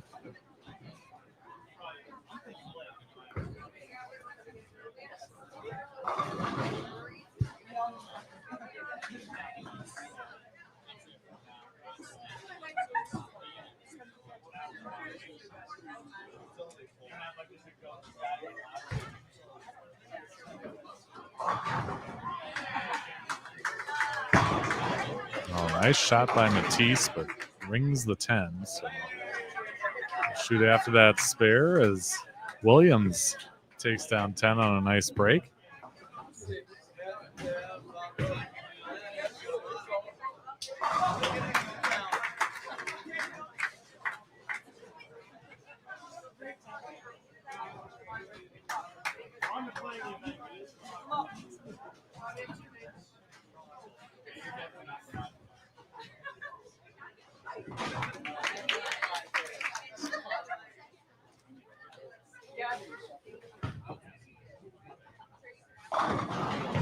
Nice break for Bonnewell, too. Follow up on that. So let's see what Trey ends up doing here. Looks like he switched balls. I think it's just going to another purple.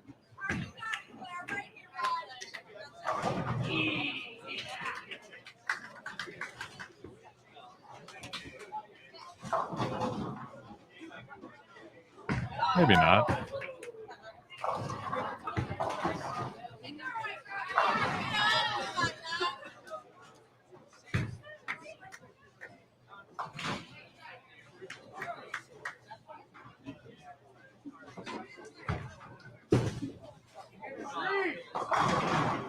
Wow, great shot by Hersrud, but left the 9. That ball hooked right past it.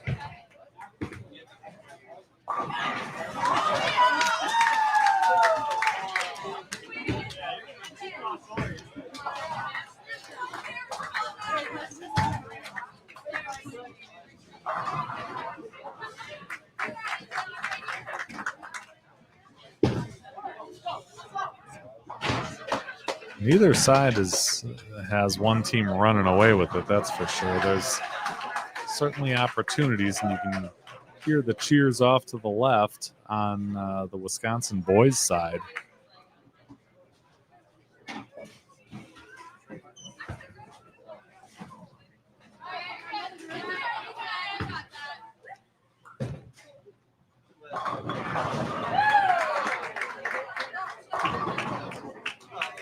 Wow. Great shot by Kozel. You thought the 7 might have stood there, but she did get it out of there, and she's got 5 out of the first 6. And Dreesen with the front 5 now.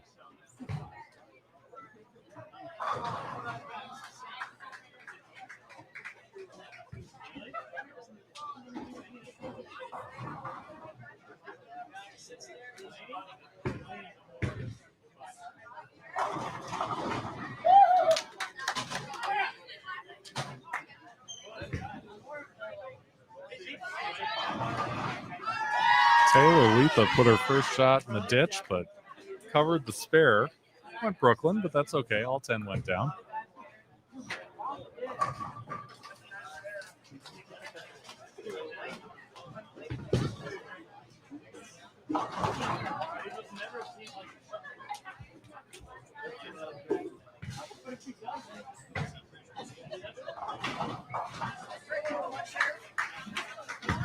So with the team matches, again, it's Swiss style. So each head-to-head match worth a point.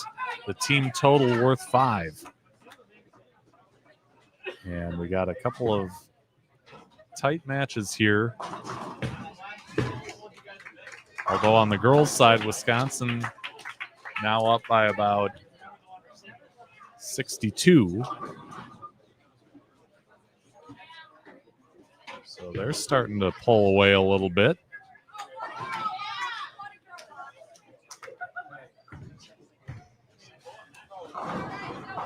Hansen coming off that open. Gets a strike on the left.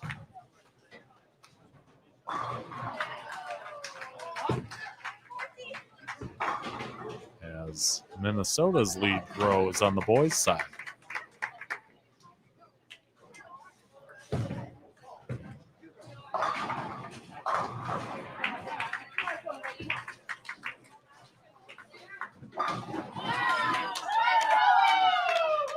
Zoe Skinner connecting on 11 for the MJBT girls. So they try to narrow that deficit.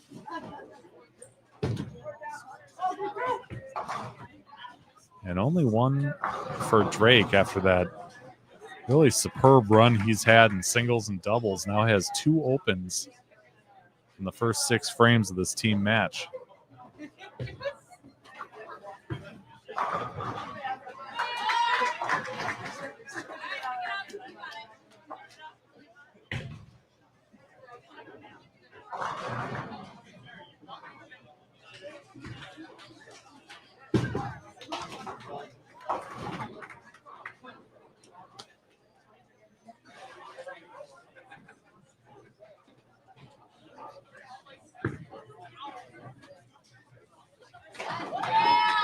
Okay.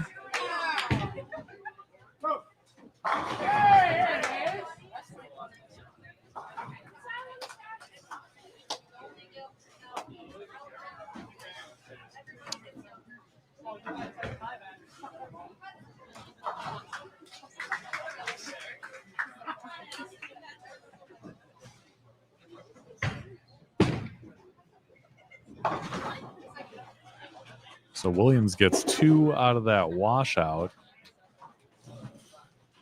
And he's going to need to find some strikes here if he wants to keep up with his opponent, Drake Waite. Now Andreessen on the left, working on the front 5.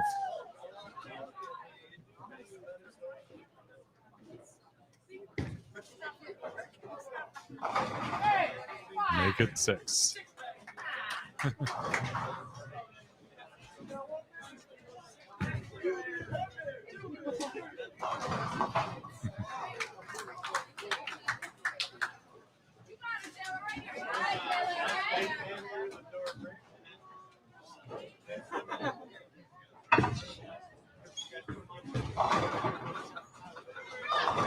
Bonnewell, light hit, got something to trip out the 5.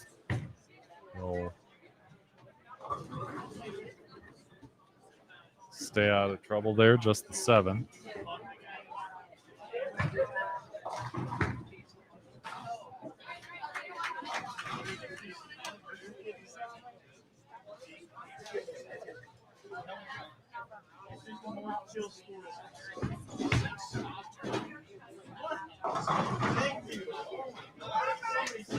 Lily Topinka up high. She'll shoot at a 6'10".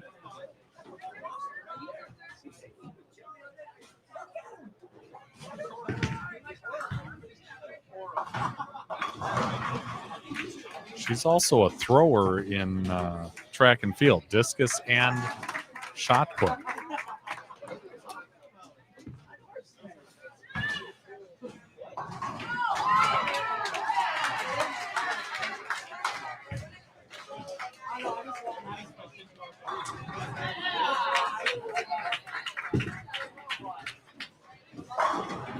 There's a strike for Trey.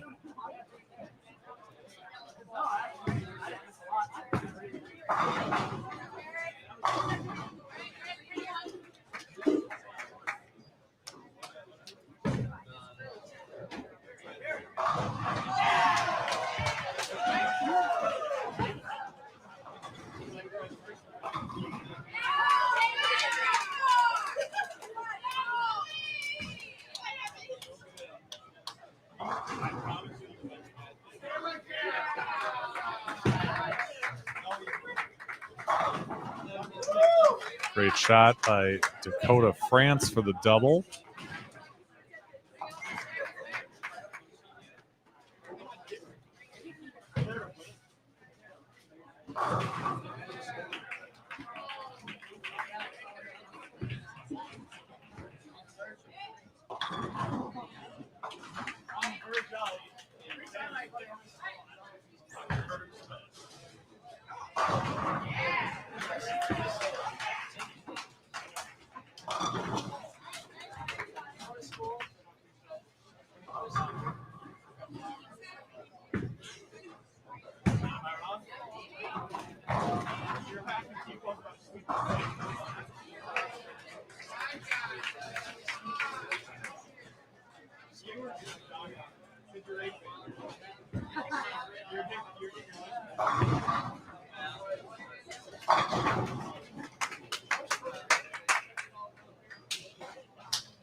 All right, a nice cover by Aubin Williams. Minnesota lead stands at about 40, now 46 on the boys' side. The girls' match has tightened up as Mackenzie Matisse hits a strike in the 7th.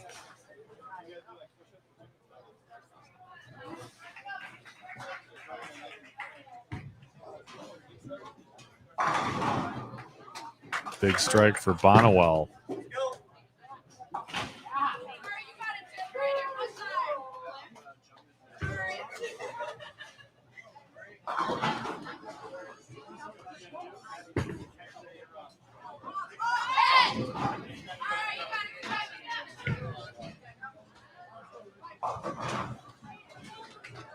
Minnesota's girls trying to pump up their teammate, Claire Jacobson. There's a strike for Trey.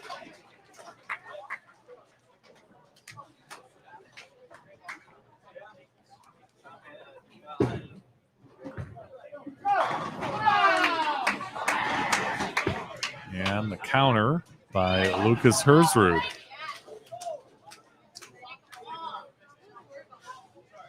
Andreessen on the front 6. Let's see if he can get number 7 here.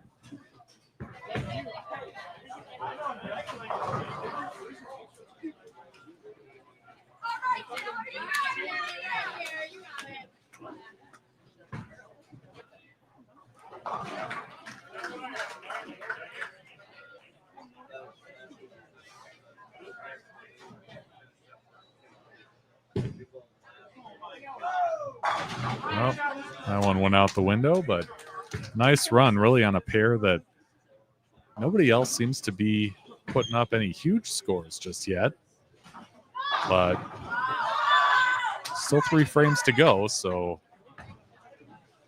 a lot can happen.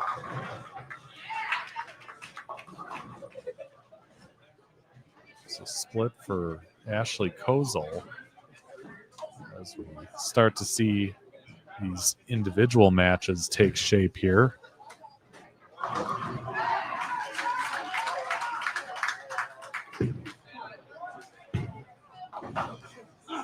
And Andreessen just gets 2. So an open after the front 6.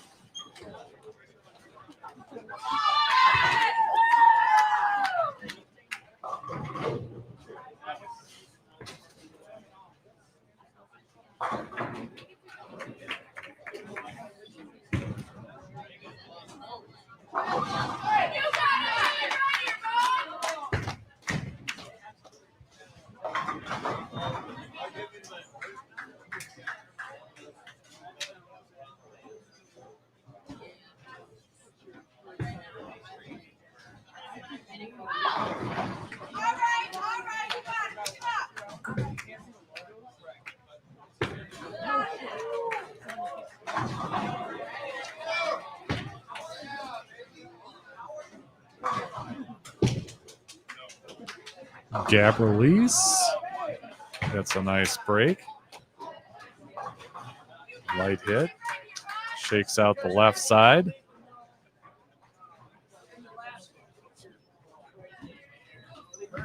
Is Hansen going for 3 in a row? And gets it.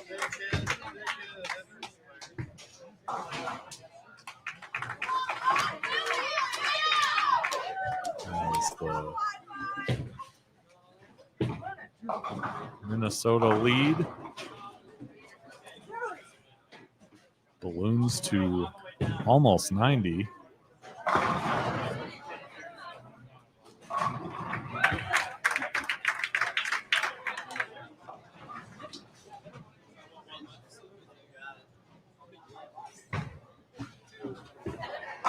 On the girls' side, Zoe Skinner looking for 4 in a row. A little light, just leaves the 2-pin.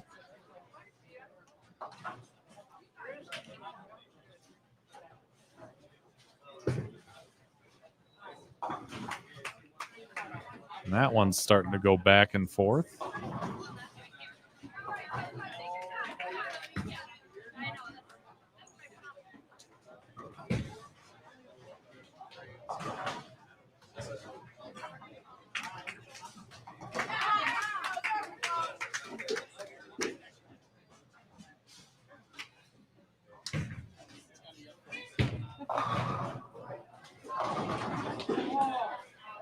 A little light for Hersrud, also a 2-pin.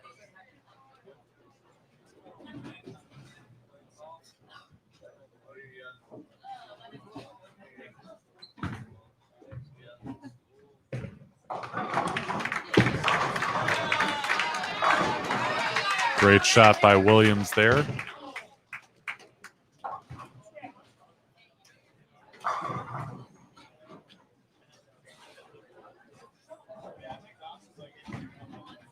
He's not out of the match with weight, but he needs some strikes and maybe a little help.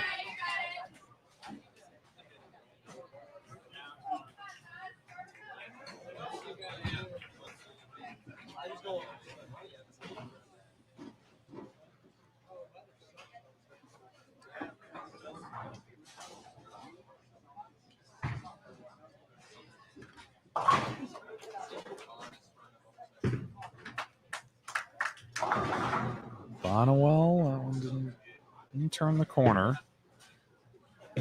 That's another situation where it's done well on the left, but hasn't struck on the right lane.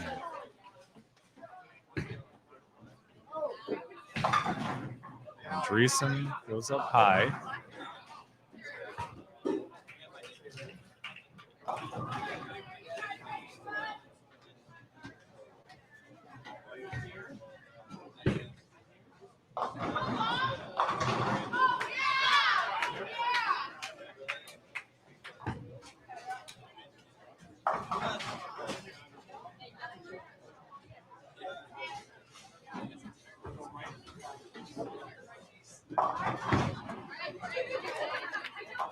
So Andreessen covers the 10 pin.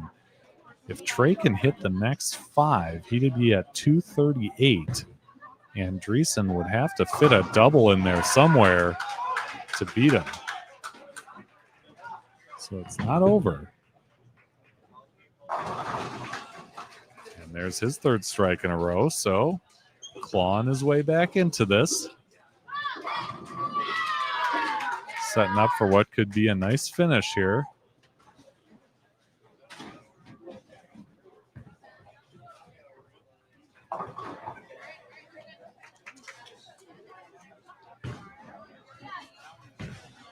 Letha can max out at 193. Kozel basically just needs count on the next couple shots here. And she'll grab that point. And a 4th strike in a row for Dakota France.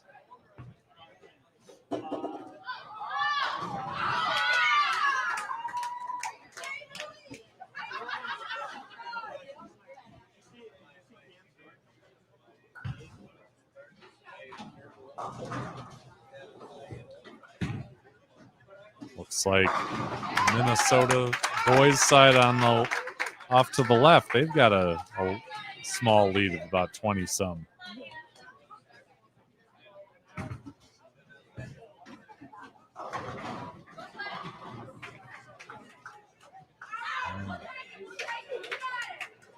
Wow, Skinner almost got that to fall.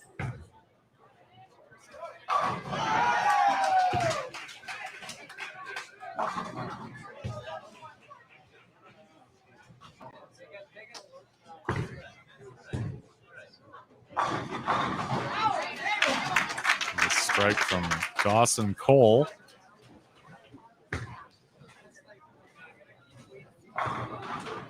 So he can max out at 204. Hansen basically just needs to keep marking.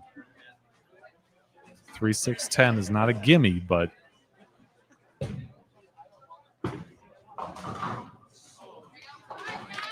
as long as he fills frames, he should be all right.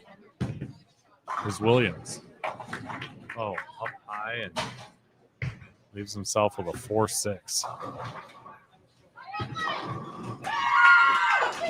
Brooklyn strike for, I believe that was Trisky on the Minnesota side. Yep. Kelly Trisky.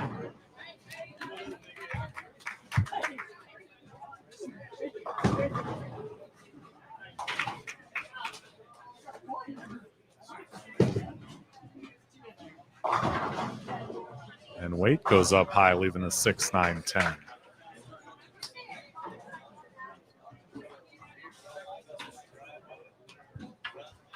So again, he can fill frames and win the match over Williams, but You don't want to give him an opening here. He can still punch out for 166, and that would force Waite to mark in at least one of two of the frames. And Bonnewell, as he has this whole match, ends up striking on lane 9. And Waite did miss that spare. So a 10-pin difference between Williams and Waite.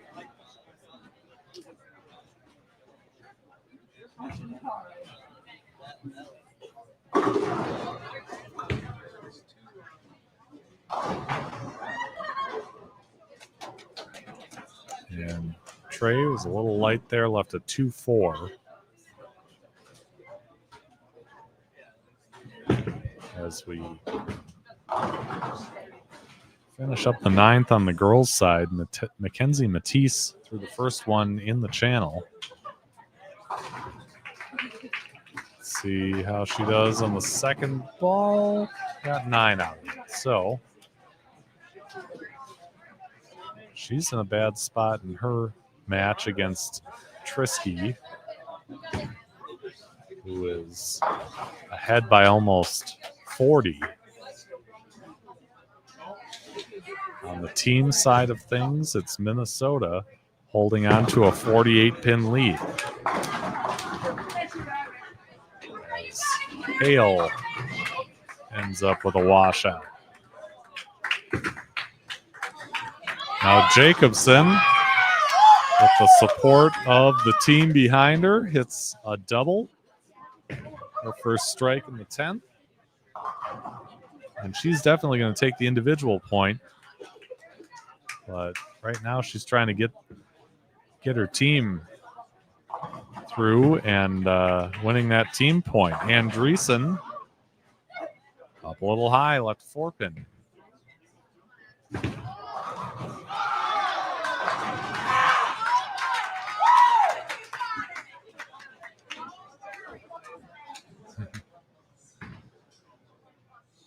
That's 5 in a row for Dakota France.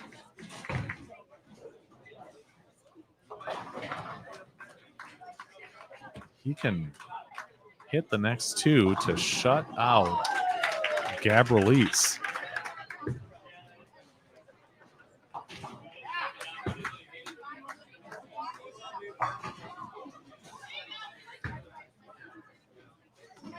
Andreessen's basically just going to need count, and he'll win the match with Henriksmeyer.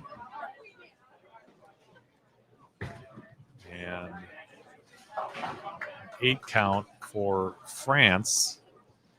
Be at 223 with the conversion. But Gabrielise can get to 234 if he hits 3 strikes in the 10th.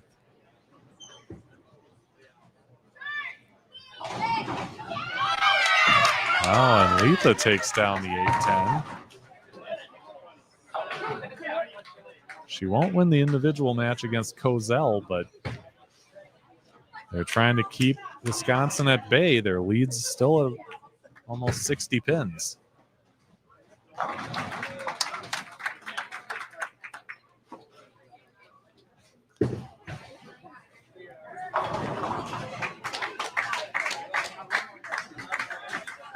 So, big strike for Gabrielise.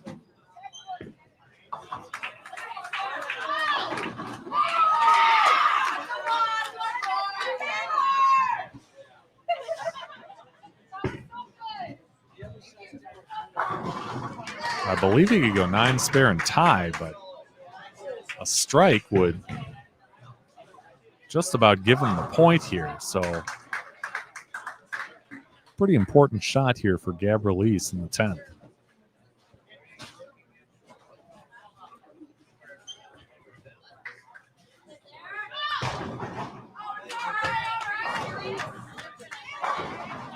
Letha with a 192, Kozel 223.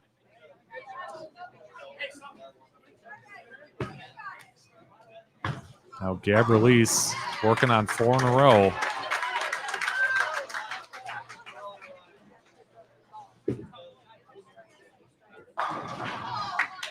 Gets the 10 back, so gets some count, and he will survive this match with Dakota France, who hit 5 in a row, but had a couple opens before that. Hansen covers the 10 pin, so he can hit a fill ball strike for 200 on the nose.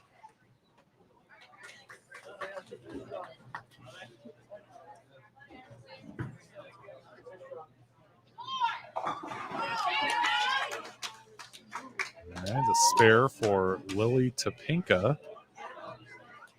And she's not going to catch Hannah Hale. She's already ended up with 204.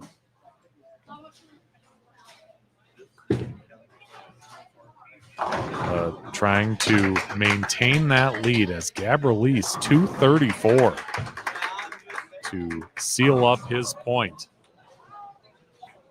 Hits the last 6 to get that win. 181 for Topinka. There's Hansen getting that fill ball strike for 200 even. Now Cole will need to hit the first 2 to get his point. Okay, there's one of them.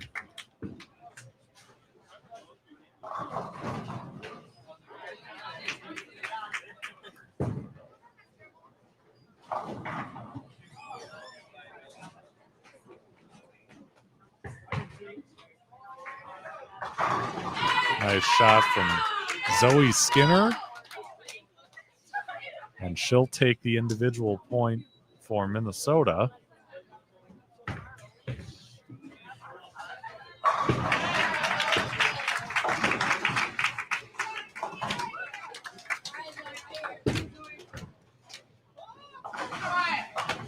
And Hansen will hold on as Cole leaves the 6-10 in the second shot of the 10th frame. Now in the match between Waite and Aubin Williams, Waite can strike for 166. Williams, with 3 strikes, would tie him. So an important shot for Waite right here. And he gets a 7 count. So that leaves an opening for Williams. If he can double, he'd just need good count. So double and 8 is all he'd need. Double and 7. No, 7 to tie, 8 to win. But the double is most important. Let's see what he does here in the 10th.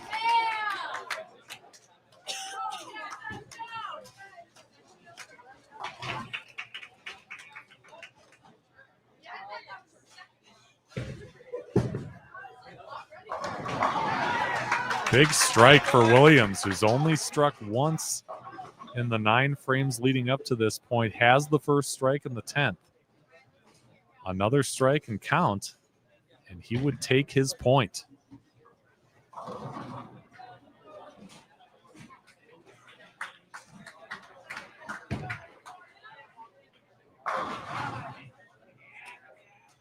Lucas Hersrud connects. He can hit 2 more for 197.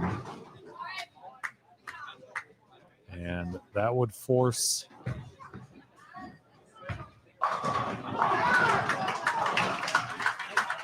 Bonniwell to get the first one in the 10th. All right, here's Williams' second shot. No. Didn't quite get up to the pocket, left a 2-4-5. So Drake Waite will survive and win his point with a 163.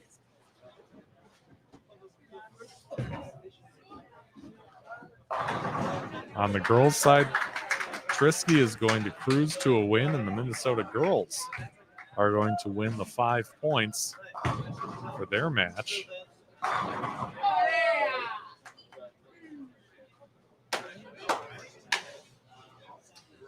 Minnesota's boys pulling away.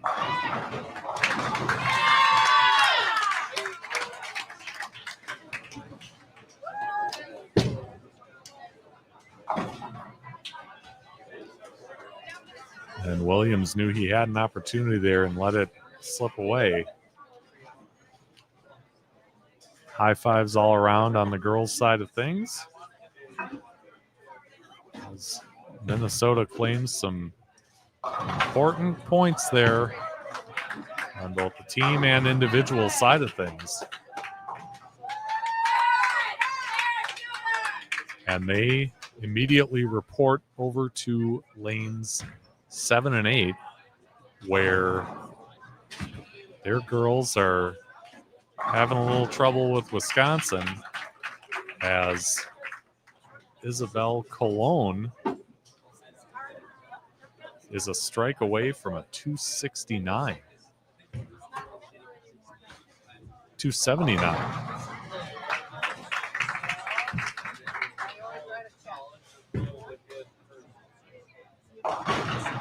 Bonnewell up high, and that point will go to Minnesota and Lucas Herzruh.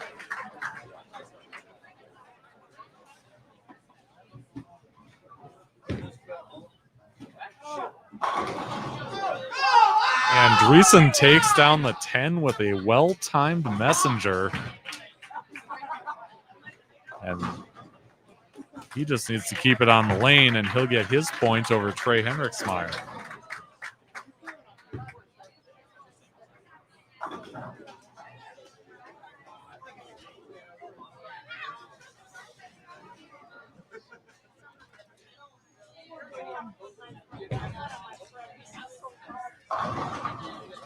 Down on 5 and 6. That team game is really tight between Wisconsin and Minnesota on the other boys' team match.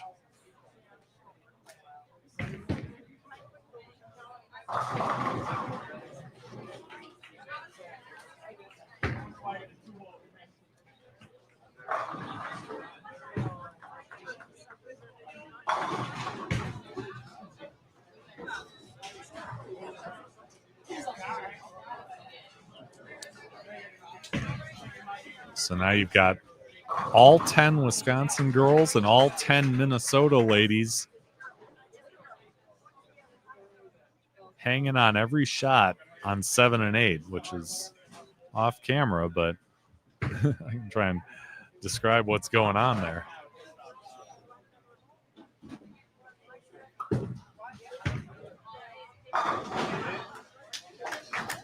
.231 for Zach Andreessen. Fist bumps all around.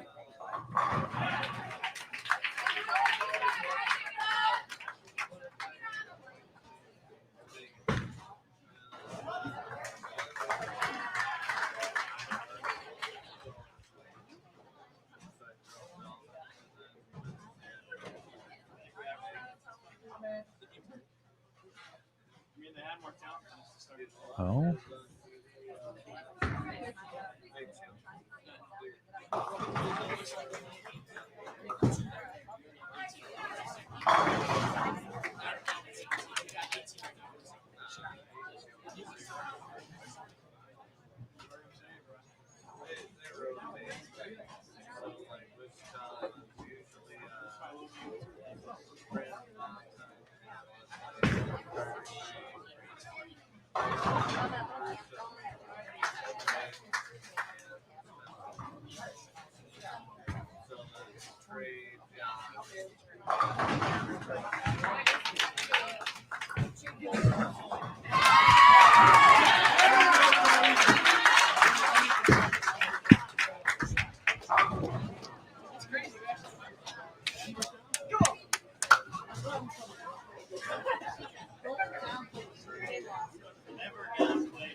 So 216 for Trey.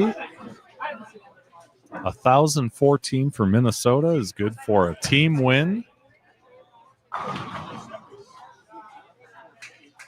And we'll see how the rest shakes out. But with wins for Minnesota on both pairs here, they are awfully close.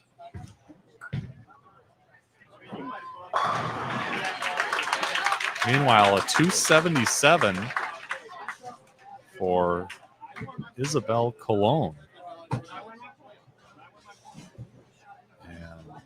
That has really made a big difference in that match with Minnesota, as Wisconsin is up by 155.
All right, so as the other two pairs finish up here, we are joined by the one and only Zach Andreessen. You should probably turn that around. I want to hear what you're going to say. Perfect. Congratulations. That was Thank a nice you. finish. Yeah. Appreciate that. Tell us about what you guys were talking about, as you went through that match. Yeah, so me and Lucas were actually fortunate enough to bowl doubles on this pair, and the left lane was tighter pretty much the whole time. So we were kind of just talking through, making sure that the guys saw the picture, and we were playing them about two different, so the left lane was tighter by about 2 boards. So that was help just to communicate between the guys, and then we were able to get them by about 36 or so. So it was a nice win. Yeah. You had a great start. Yeah. 6. Yep. I'm not going to talk about what happened. Yeah, we in don't the need to talk 7th. about that. Don't need Yeah. to talk about that. But you've had some nice performances in really all 3 phases of this event. Yep. Well, I know it's not lost on you that Minnesota hasn't won this yet, right? What do you mean by that? I mean that in the past, the first 2 years a lot of the time, it wasn't very close the first 2 years. So, Yeah. I mean, we came in here not expecting to win, but we came in just having fun. We come here to have fun, friendly competition between the guys and the girls. And I'm not gonna say I'm shocked we won, but it was a nice surprise, for us to come in here, bowl good against Wisconsin, which on paper is probably the better team. But it was really cool that everyone stepped up, the guys and girls, and we got the win. I always thought that this team match has just an absolute college atmosphere. Yeah, for sure. Yep.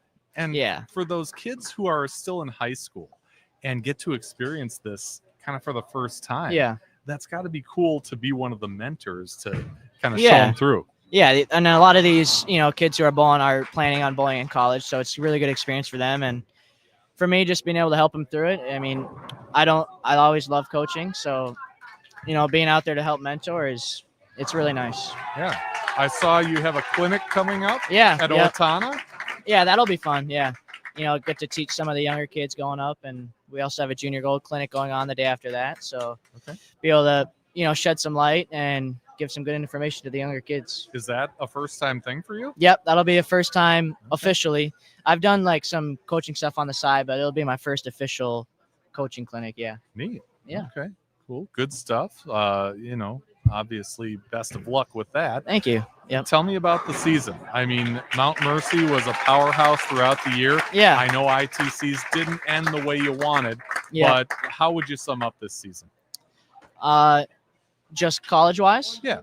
I would consider it a success. I mean, the first tier 1 of the year, we didn't even make the cut. We had, I think, 3 returners from our team from the year previous. So, we found a way to click on the guys' side, and once we clicked, it was just strikes and strikes and strikes after that. So we were able to run over some tier 1s, get a lot of tier 2 wins, and be ranked number 1 in the country first time in program history. So that was super cool experience. And overall, if I could just sum it up, I would say it was a great season. Yeah. And even more looking forward to next year because we only lost one senior. Oh. So we're going to have all our returners except one. And then we also have 2 really good top-end recruits, Jake Boxty and Luke Switalski, coming in. So cool. I'm expecting even more next year. I know, we don't have a vantage point of it, but I can see Darren kind of high-fiving everyone, and yep. And I want to get you to that. But tell us about the Owatonna Clinic if people are interested in attending. Yeah, so Thursday is the two-handed clinic, and I'll be running that. And then Thursday, I'm pretty sure it's the 19th. Okay. 18th or 19th of there in June. And I'm basically going to be coaching like physical game. We'll do physical game work, and then we'll also have a classroom session where we'll talk about lane play adjustments, how to read, blind oil patterns, because junior gold, it's all blind, and also how to build an arsenal. Cool. So we'll help, build just kind of a really good basic two-handed knowledge of how to play the lanes, what kind of balls you need for two-handers, because it can vary a little bit different than one-handed stuff. So just kind of get a lot of general knowledge out there. All right. I bet everybody wants to know about the touch. Yeah. How to the get touch, the touch like you do. So yeah. Hopefully you get some of that in there. But like I said, I want you to go celebrate with your Minnesota teammates. Perfect. Zach Andreessen, congratulations. Thank you for having me. Yeah, Appreciate it. Thanks for live streaming today too. You got it. Thank you. Happy to do it. So the Minnesota ladies are celebrating out there. Maybe we can find somebody else to continue the conversation with here. Hey, Darren. Darren.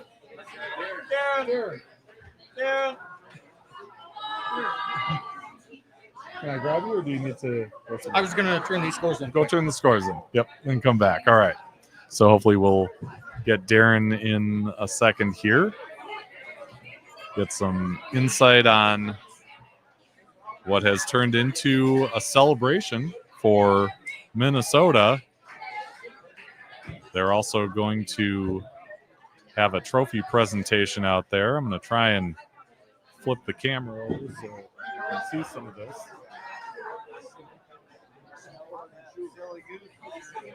Let's see if you can do that.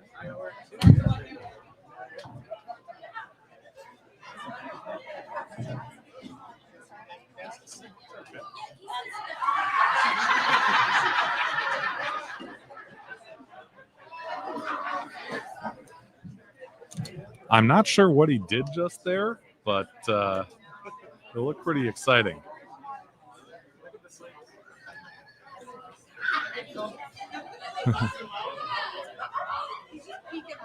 As the celebration continues for the Minnesota Junior Bowlers Tour.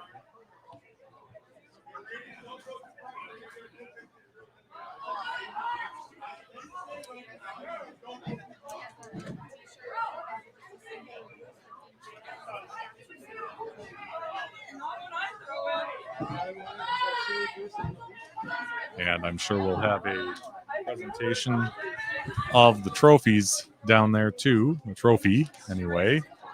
It's a big trophy that has Minnesota and Wisconsin kind of combined. Give me a hug in case we get rolling.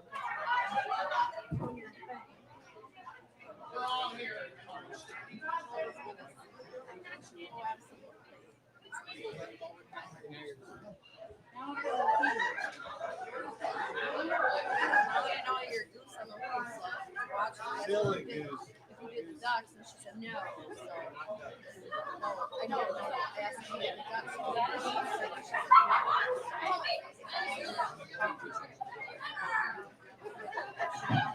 an awesome sheep because we looked.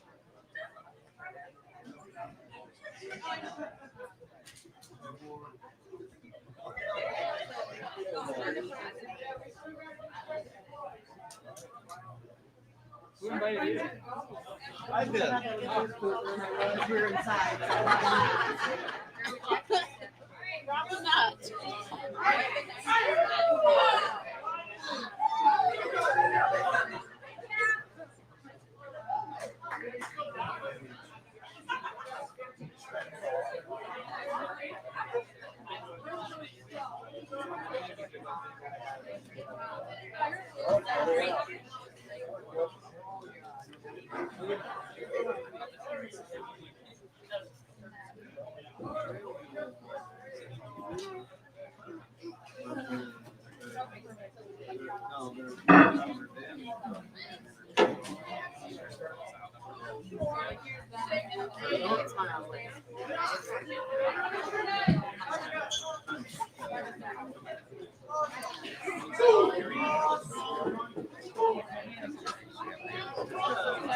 So great performance from Minnesota, sealing up the border battle for the first time.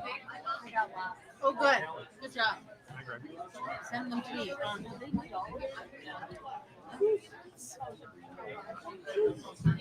Let's get Callie Trisky over here. Congratulations. Thank you. Your friends are excited about this. They are. We're all hyped. Yeah, We're excited. This is great. Lots of teamwork and just super excited. Yeah, I'm gonna try and get you in the frame a little bit there, but tell me what that team game was like. We started off, it was a little bit of a struggle. Okay. That's okay though. And we were able to kind of stay positive, all work together, help with any kinds of moves we thought we had to make, and really just everybody stayed positive no matter what the outcome was, and we were able to kind of come through at the end and take it home for, I think we got 8 out of 10 points. So Yeah, that was great. And I noticed right after you won, you immediately reported over to the other pair. Of course, yeah. In Minnesota, a big thing is we all cheer for each other, so it doesn't even matter where we're at. So we automatically went over there to cheer for the girls and the boys, and even if no matter you're winning or losing, it's really important just to be there and support. So we're like a big family. So yeah, Minnesota had not won this event before. Never. What does it mean to you? So I've been on the all-star team since we started this, and it's definitely been a grind all the way through. But I'm excited to say that we were able to kind of come through, even keep that little bit of lead the whole time, and didn't let one loss get to you. So we were able to all work together as a team, come, together really strong and pull through. So it's really exciting. It makes me really excited for the future too, and just to see all the great talent. So yeah, what for people who don't know about, competing on the Minnesota Junior Bowlers Tour and the highs and lows. I mean, there are highs and lows for everybody. What's it like? So I started bowling them when I was 12, and that was when college kids could. So in Minnesota, I believe it's 21 and under. For YBTs, I think it's 23 and under. So I started bowling at 12 years old with all the college kids, and I was just there for the experience, to kind of grind through. My goal was to never be last, and I never have been.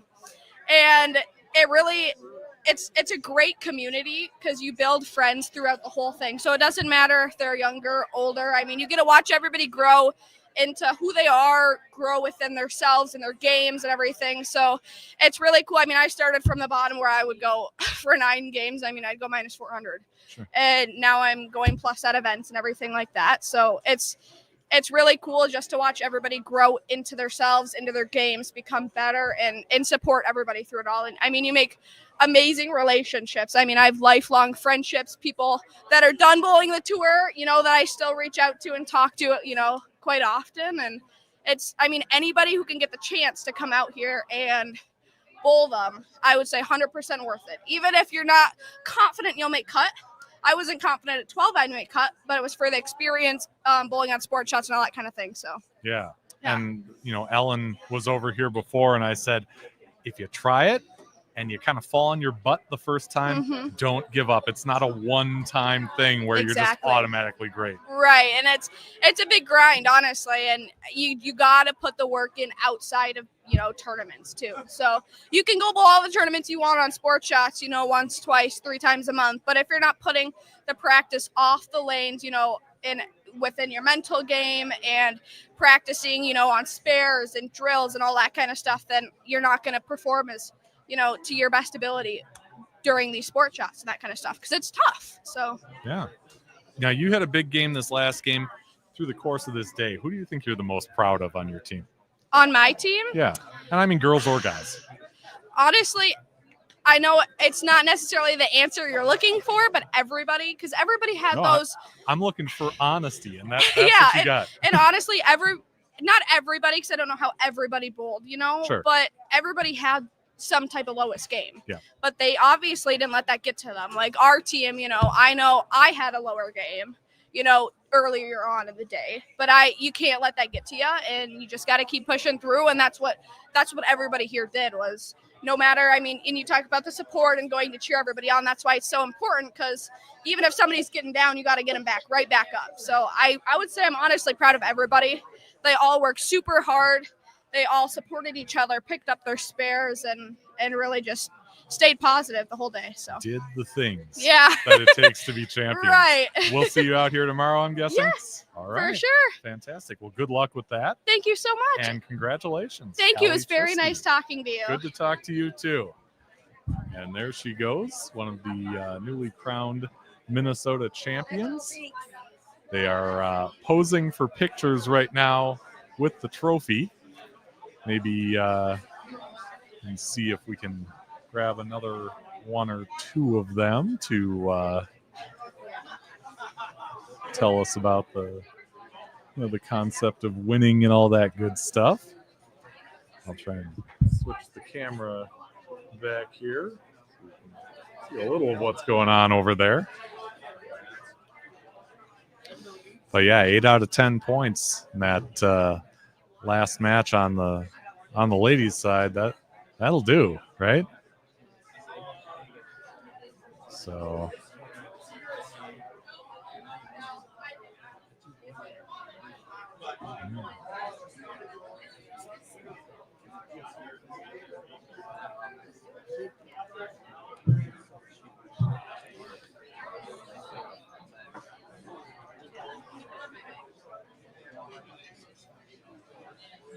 and ladies taking their turn with the Minnesota-Wisconsin trophy.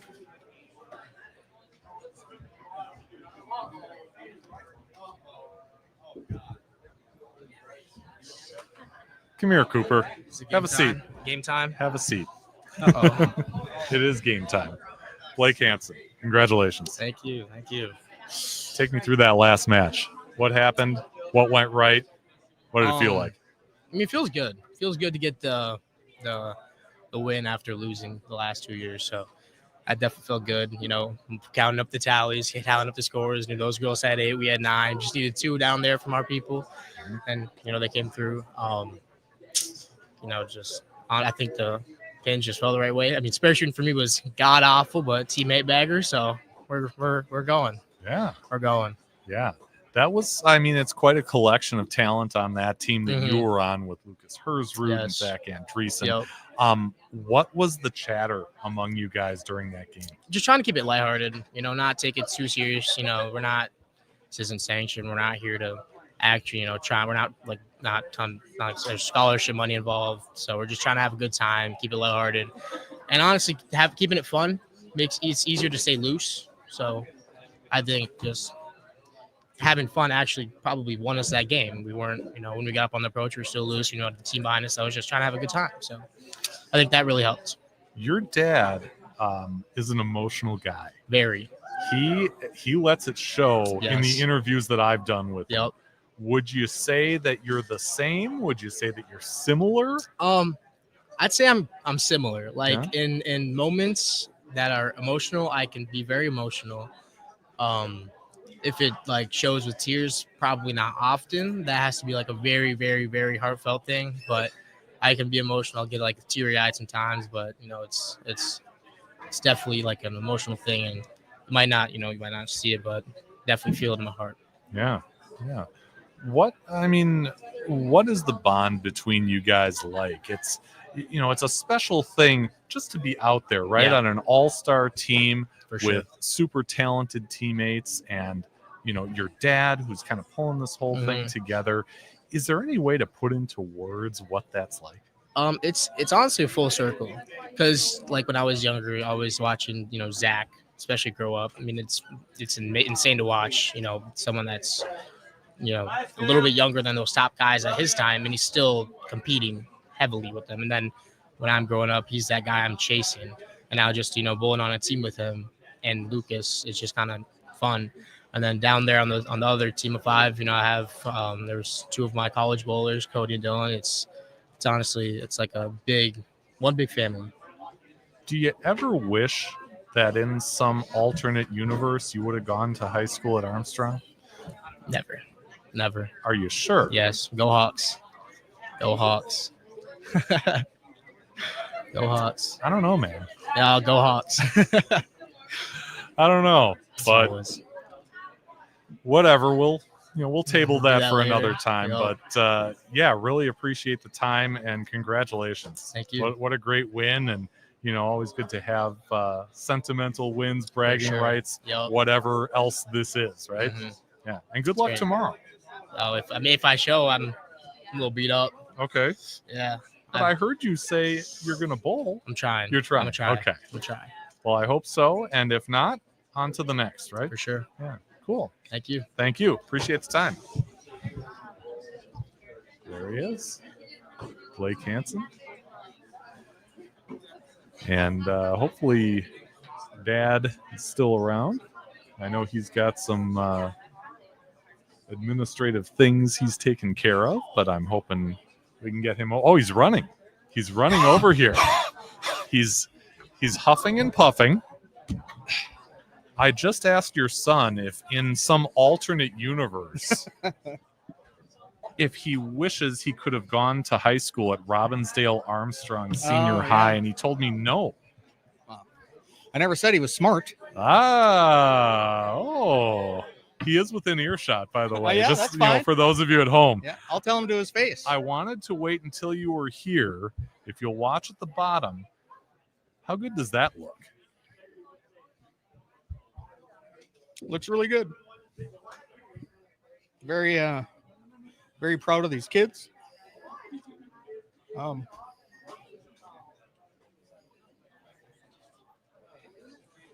I tell them to have fun, and I know they want to win. And the last couple of years, they haven't performed to their ability, and today they did. And it was fun to watch. It was a great battle. It came down to team event. A lot of kids threw doubles in the 10th to secure their point. It's fun to watch. It's fun to watch kids at this age step up and throw great shots when they need them. So I'm just happy I get to watch. Yeah.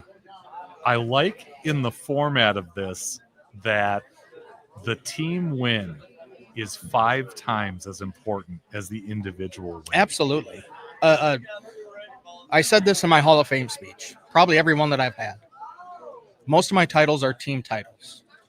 If I get up in the 10th and I need to punch out and I miss, in our era of tournament teams, 10-man teams, I lose for 9 other guys. If I'm in a singles event and I miss, I only hurt myself. Team event is where you will find the most prize money in all of our events. I take a lot of pride in being a great team player as much as possible. I take pride in being able, especially when I was super competitive, to be that guy to call on to be the anchor. I just enjoy the team aspect. That today we had the girls got done. They went and cheered on the other girls. The guys got done. They went and cheered on the other guys. It's what it's all about, in my opinion. Yeah. Was there something this year that kind of turned the tide? Do you think there was growth there among your all-stars through these 3 years? Absolutely. Definitely. And I think like our oldest ones who had that first year of college, they can go bowl junior leagues and bowl with their teams there. But you get to college and it's literally all about team. Yeah. It's a whole different aspect. And I think I saw that. I've seen it personally, I've seen it in Zach and Lucas, like how that couple years of college really helped them, and made them not as selfish. You have to be selfish to be a title winner on an individual basis, but I think it shows a lot. Yeah, I'm gonna. Yeah, let's get to the awards, the important stuff. Flip the camera here, but yeah, thanks for coming over. Thank you. Appreciate that.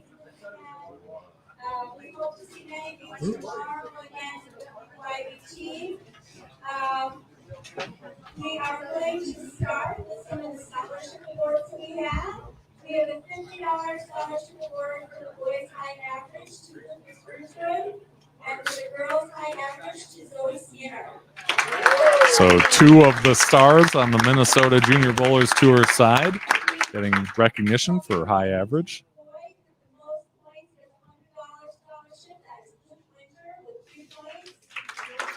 Luke, if you'll recall, part of the national champion whitewater team.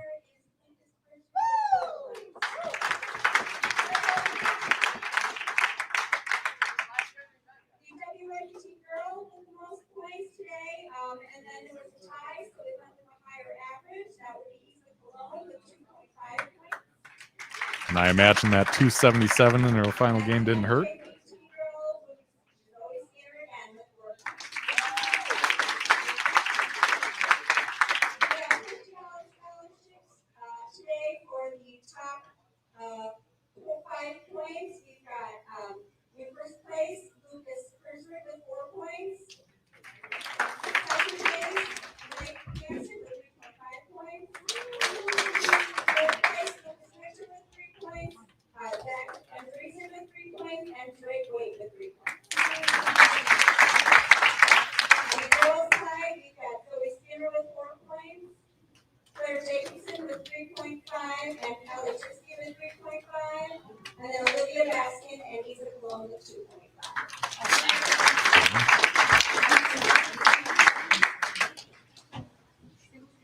And then you can see the total points for the teams, WYBT with 31, and congratulations to the MJBT with 49 points today.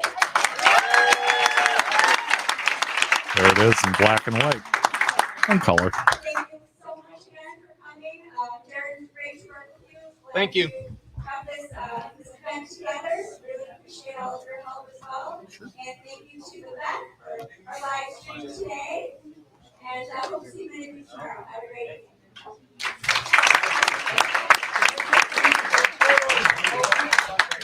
So MJBT taking their first border battle win.